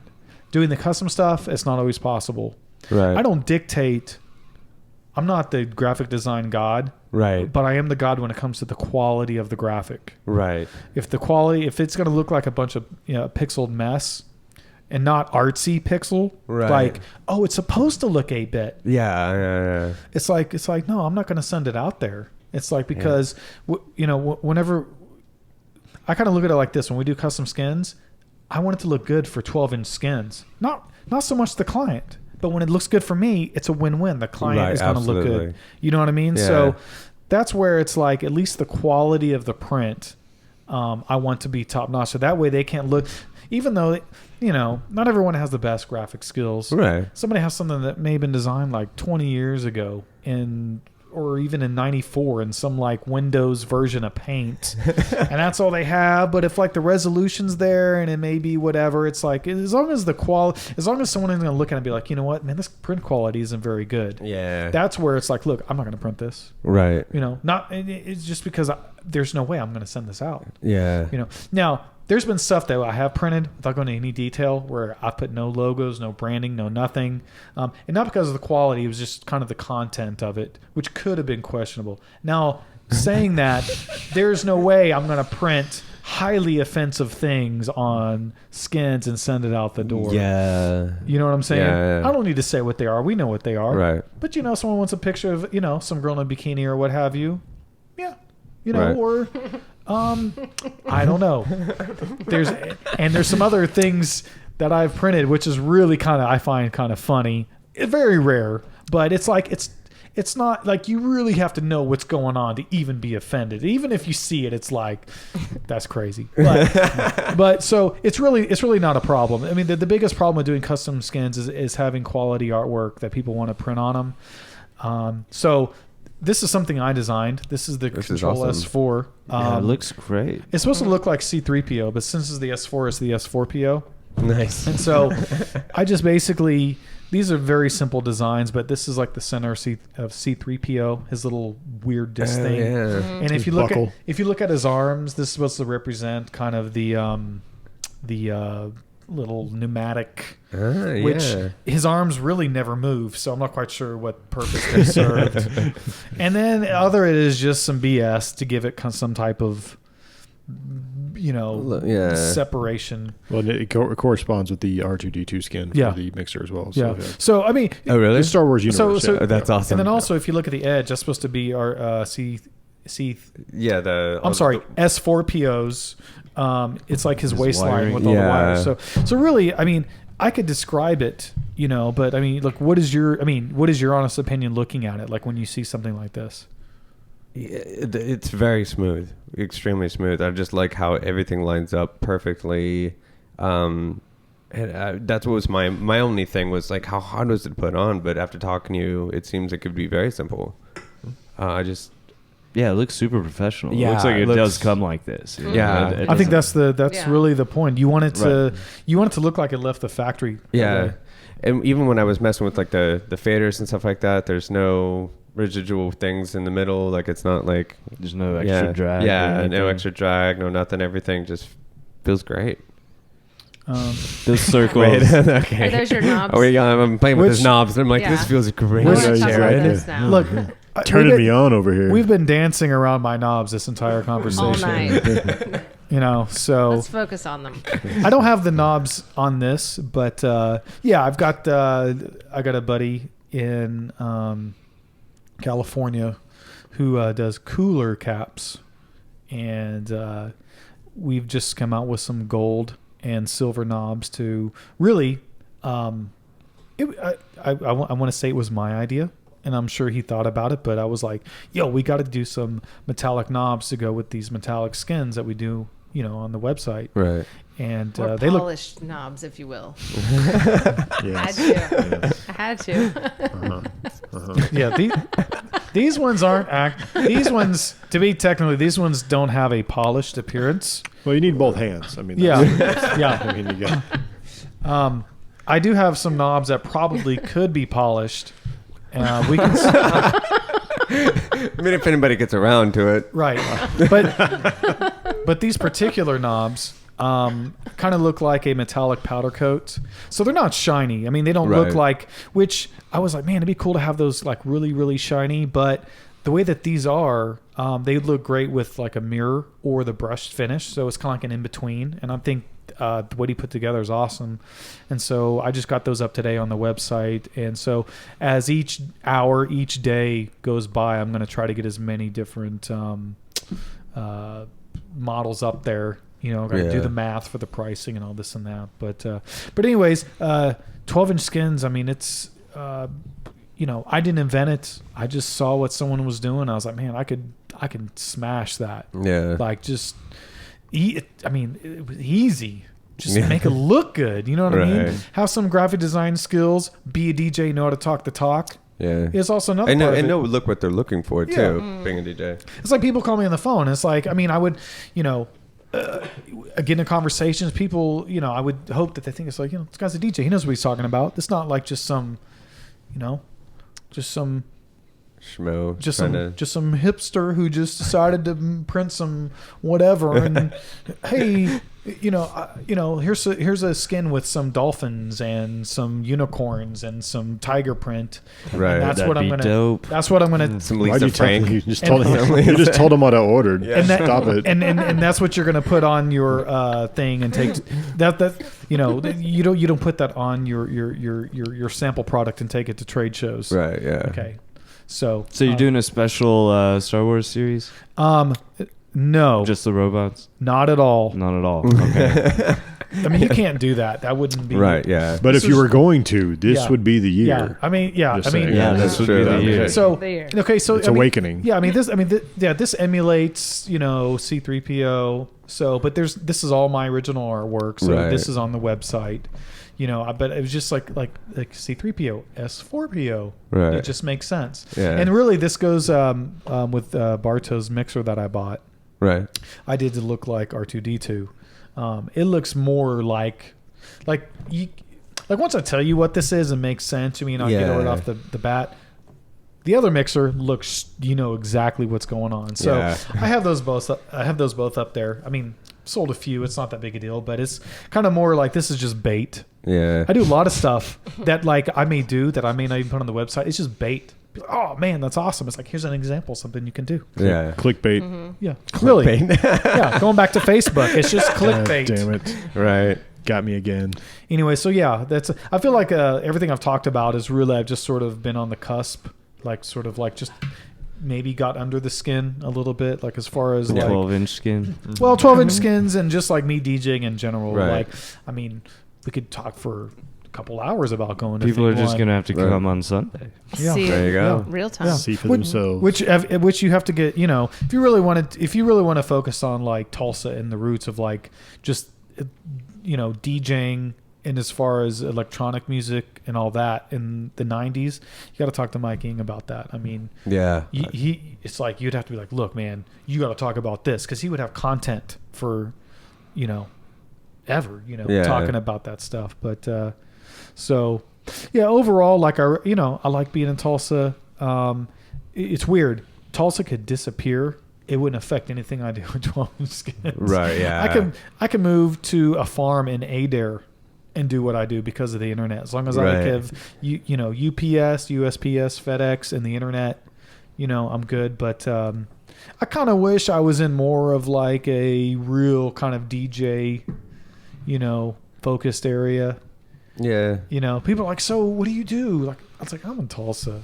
Like, not to downplay anything that anybody's Right. doing, but I mean, it's like, I'm in Tulsa. I'm going to go DJ here. I might DJ here. I might go see these other people. It's like, so blah, blah, blah. It's like, look, I know every DJ in town. Literally all of them. Yeah. For the most part. I know there's people I don't know. Some people I've seen. I've never introduced myself. But it's just weird that, like, I'm in Tulsa when I could, like, if I lived in LA or New York, actually, I'd probably never get anything done. Right. Yeah. I'd have people walking through the door.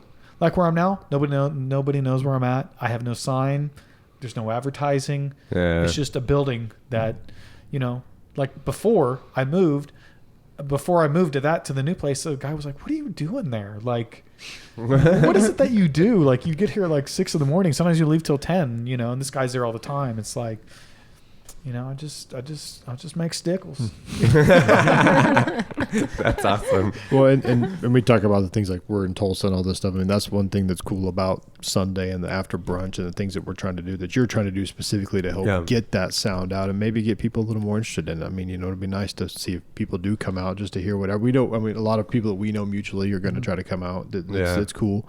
It'd be nice if other people could get attuned to it where we could do something a little more frequently where it's not so foreign. You know, think I told the story when I was here or not, but being able to walk around in San Diego, and I just walked in this club and they were just playing cool music. Like, it wasn't even like a crazy banging house party. It was just a cool vibe. And we need more places that are doing that, like here in Tulsa. And we want people to start to expect that. We want people to go somewhere and hear something. They're like, oh, that's really cool. I wish I could.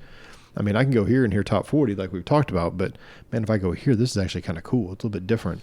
And what you're doing with the thing on Sunday and other things is, and was the after brunch or this podcast, is just raising that awareness. Because that's, I mean, not that we're going to single-handedly change the dynamic of music here in Tulsa or the scene here, but I mean, it helps. Right. I mean, and if we can get people on board, then that's a good thing. That's what we'll keep trying to do. And it really comes down to a lot of people, when you ask them about doing house music, stuff like that, they're just like, well, there's no scene here.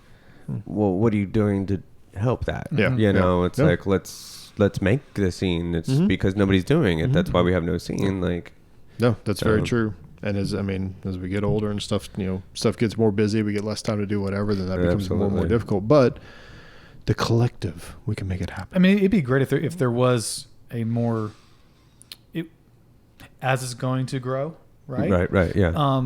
Like with what I do, I really, it would be cool if I could do more things, like as far, like really right now, like me DJing, this is what the 12-inch skins is where it's at. Like me DJing, it's just it keeps, I keep my tools sharp, I should say. Yeah. I'm able to relate to people, so it helps that I DJ. I'm always in tune with it. But as far as like who I am, as far as DJing in Tulsa, it's like, I'll go out every now and then and play some house music. Right, yeah. Or I'm just going to go get paid to go to a wedding or do... Right. Which is the worst way to promote yourself as a mobile DJ. It's like, this guy's motivation, But it is but you always turn it out. But right? Hey, when I show up to do a job, I do, I want it to be the best. I want, no matter how much I'm not doing, I want them to think I just was the best DJ ever. Right, yeah. So even though for this kind of talk, I kind of downplay that, but I really wish, like with what I do with 12-inch skins, could really embrace Tulsa, and it's just about numbers, you know? And so it's like right now, it's like, I could go do something and put 12-inch skins on it, just say, hey, 12-inch is this, but it's just like we're in Tulsa. It's very like, I do, like I said, I like it in the fact that if this was heavy DJ market, I wouldn't get anything done. Right. Everyone would be a DJ. Everyone would want to go see somebody, or do whatever. Which, coming from the point of the business, I want everyone to be a DJ. Right. Yeah. I want every person that I ever meet, I want them to be a DJ, and I want to tell them about 12. Right. Controller. You know what and I mean? Get it skinned like this. So I'm not. It's like everyone's like, man, everybody's a DJ. It's like, well, I've kind of changed my tune, about that, because not only from just sales aspect, but it's like, I can really offer these people. I can make something for these people. I've had my hands on that they'll enjoy. Like me DJing. I might go DJing Sunday. A few people are going to enjoy that. But it's like, what am I really doing that's causing people to enjoy some type. They can see and enjoy the fruits of my labor. Right. So like me being a DJ, like I've gone to where I'm just changing my name every venue. It doesn't matter. Right. I'm in Tulsa. No one. Maybe I'm wrong. But nobody cares about who's doing whatever. As far as like my name, it's just like when I go somewhere, I want to do the best job. When someone walks in there, I want them to stay in the bar or do whatever, do the club, but it's like, I'm more like 12-inch skins. As far as like DJing, it's really just about fun. Yeah. Well, and it's funny because I do kind of have that kind of different opinion too. Like when I go out and play, I don't go out and hope people remember, oh, that was Jay Brown that did that. It's more of like, I hope they walk away and go, remember that night at this venue? Like that was a great night, great environment. I really enjoyed that. But again, too, here I am doing the Bassline podcast, which reason we talk to people is try to get people more familiar with the artists themselves. Maybe start trying to follow them around. And that's kind of a thing I feel like we're missing in Tulsa. Is nobody follows the DJs around. Well, it's kind of like in Tulsa because of just the way that it is. Tulsa's kind of like going to a restaurant and you have a really awesome waiter. You might remember their name, but you're like, man, that waiter was awesome. Like, I'm going to go back there. Take into account the food and the service. But like you're providing a service. So it's kind of like what you're saying. It's like not so much like who I am, but it's like, but what I just provided you. It's Right. like you're going to want to come back. But turn that around and think about, and maybe you haven't done this, but I know I have. Go to a certain bar for a bartender, and then they switch and go to a different bar, and I'm like, oh, they're over there. Like they were so awesome. Like I remember they were always fun. Like, oh, they're over at this bar now. I'm gonna go hang out at this bar now. Right. People do follow some bartenders around town. Well, that's the thing. That is they can like that's something in Tulsa you can definitely do. Like Yeah. there is a following of that.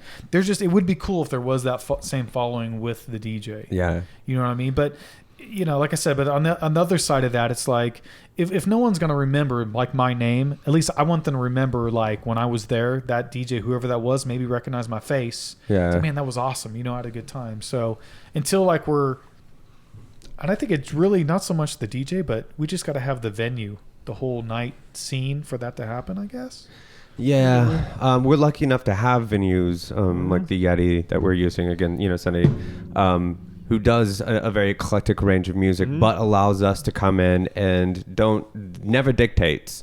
You know, Right. You know what they want you to do or how you want to do it. They just give you the night and go, whatever the fuck you want to do. Just don't burn the place down. You know, Right. and we have a lot of like venues like that around that are great because it's still supporting our scene, but we don't have any like dedicated stuff unless it's like Electric Circus, and that's more of the younger crowd, and even getting into the top 40 EDM and dubstep and It's stuff like like that. It's like they're at 100 from beginning to end. Right. You know, there's not like well, Circus is different than Enzo, but Right. It's It's not like we have like the old Temple or the places before that. I'm trying to think.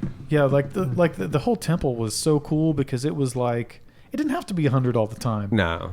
You know, and it was like And it was a little polished at times, you Yeah. know, just like the aesthetic work, but it was still a great fucking club. Yeah. Damn That's it. really And cool. you could walk in there any fucking weekend and it would be house music. yeah. You know, and I miss that, and that's what I want Tulsa to have again is a house venue. Right. Yeah. Do different stuff during the week, but Friday and Saturday, I want consistently to know I'm gonna walk in there. It's gonna be house goddamn music. Yeah, I mean, you know, or some type of avenue of something that's not top 40, Right. or you know, and I don't mean to talk down Electric Circus, but No, like right. other avenues of electronic music that's just hip and cool and Yeah. sophisticated. You know, I mean, it was more than just the DJ; it was the venue itself. Yeah, You know, absolutely. like it was like the perfect little elements, and I don't know. Yeah, it's not there. So. yeah, that's something we're missing. Well, who's going to break out the pocketbook and make it happen? Well, we've been talking about it. Three of us have been trying to figure out how to make it happen, but we're still kind of stumbling over the I've been details. standing on the corners asking for change. Yeah, sweating for change all the Yeah. time, and Have you tried selling knobs? We might need to look into that. that might be a thing. I was just You've already it was got the brought to corner. my You already got awareness the corner tonight. thing Yeah. down. That's where it starts. Yeah. Right. Corner I think and the the knob. The knob has been kind of a weak little joke through this podcast, but at least Right. we have something. At least there was Fun. one little fun It's- thing we it's- could go back to. It's that home key. We just come right back to Yeah. it. It feels so The comfortable. glue. Ooh, yeah. Feels good. Somebody's getting polished. I know.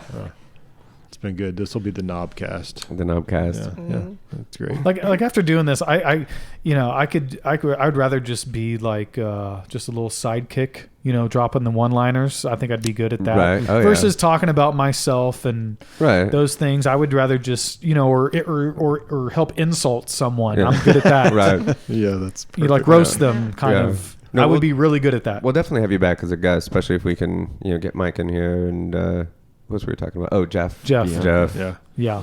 So, that'd be good times. we always kind of make people do their own show first before you let them come in and do guest hosts. So you kind of have to, pull your weight a little bit and then Earn your Yeah, stripes. sure. Yeah. Yeah, earn the stripes. No. still trembling from the first time. It's so exciting. Yeah, I mean this is fairly easy. I don't know if I rambled at all or whatever. Still, like I didn't truly even think what I was going to talk about, other than had a pretty good idea, but Right. like just in 2 hours you just can't squeeze everything in, Right. and so there's certain things I'd rather talk about that I enjoyed more, but for the most part, I think overall, as far as me DJing, like I really didn't even exist for the most part till 2006. Yeah. You know, where it's like you're DJing in front of people, you're getting paid, Yeah. and all that other stuff was just fun hobby things, Yep. invested time to where I am now. Yeah. You know, even you know, I'm a graphic designer, but if I wasn't DJing, would I be doing this?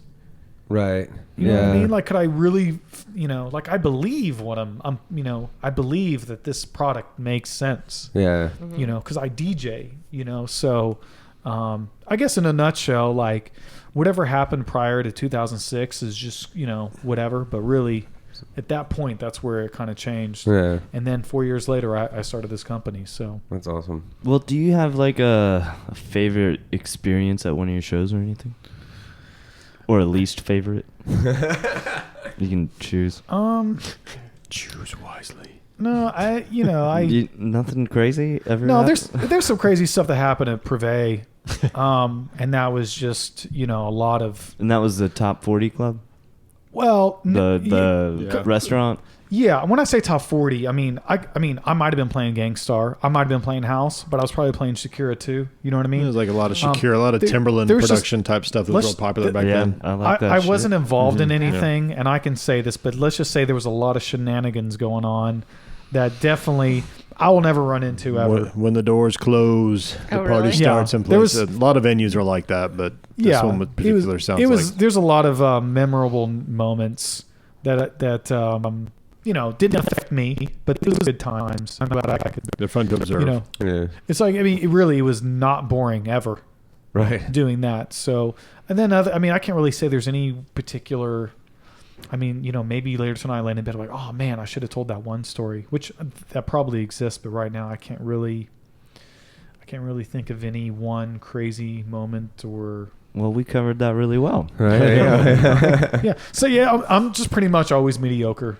Yeah, it's never that crazy. It's like you've seen that shirt. Like I'm like the best OK DJ. Medium pimping. Yeah, as they yeah. say. Medium pimping'. That's one You of my know, it ain't favorites. gonna be bad. Ain't gonna be the best, but you know, it'll be all right. Right. I've been practicing my cuts though. Well, I'm excited for Sunday. Yeah. Yeah, like I said, we're DJing on stuff that I've never used more than just playing with a little bit in the studio. Right. And so yeah, we're kind of like virgins on this DJ equipment. That'd be fun. Yeah, fun. so we do Alright. that. You know what I'm saying? We take Interesting, DJ yeah. equipment we've never used and we're just gonna go DJ on it. Maiden There you go. Voyage. There you go.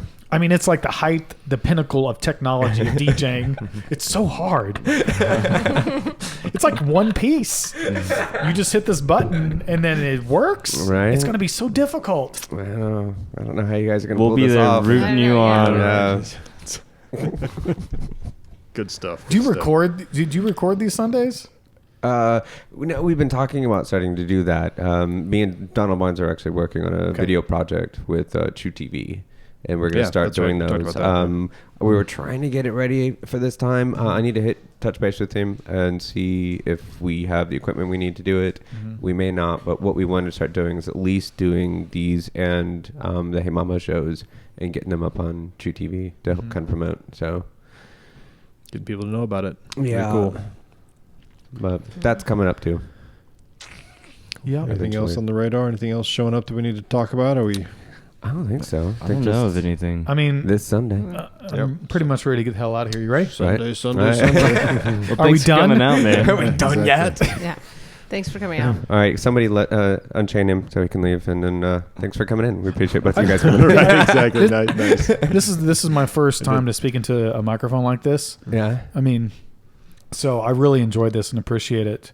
excellent. I think next time, whenever that is, if I'm talking about myself, you know, I want to focus on something that's like maybe more intuitive, not so Ken Burns, you know what I'm saying? But like as my first this time, I hope I was able to give some type of Yeah, entertainment value. absolutely. You know, wasn't the best history lesson on DJing in the 90s. We've up had till now. some Your life, episodes your- you don't yeah. learn anything. It's just humor, comedy the whole See, time. That's really, where like- I'm at. That's This is Well, great. Yeah. Yeah, it's been awesome. Thank you both. yeah, Yeah, thanks. cool. Hey, appreciate you having me back to guest host this clown. And Hell yeah. just plug for all that are listening, 12inchskins.com. That's right. That's with the Z or a S because I bought both. Oh, So did it's you really? smart, you know. Nice. Are you I'm saying? doing 12-inch knobs too? Actually, I was going to call those 12-inch caps. Is really what they're going to be called because there's the DJs kind of put all this stuff, not knobs, but they call them caps. Right. So I may call it 12-inch caps, but it's really this other company, and they've kind of got their name going. But so yeah, 12-inch knobs it is. yeah, 12-inch knobs. Yeah. I mean, it goes just 12-inch knobs. I mean, Right. I mean, hello. I think I it would just check it out. sounds right. It's like the Yes, iPhone it's- 20, you know. So that's what, I mean, just gets or- taller and taller. I mean, if it's one, just 12-inch knob. I mean, Right. I think they call that a pole. now Pretty sure. if I can make 12-inch skins for the 12-inch knob, Right. technically speaking, can be done. Then Yes. I've got it. Very Yeah, true. You're on to something. Innuendos abound. Yeah. Oh yeah. All right. Well, cool. I think we're I good. think we should leave it at there. Yeah. Hey, yeah, that's how we'll end it. All right. Cheers. Thanks All right, everybody. cool. We'll see you Thanks. Yeah, Sunday. thanks, guys.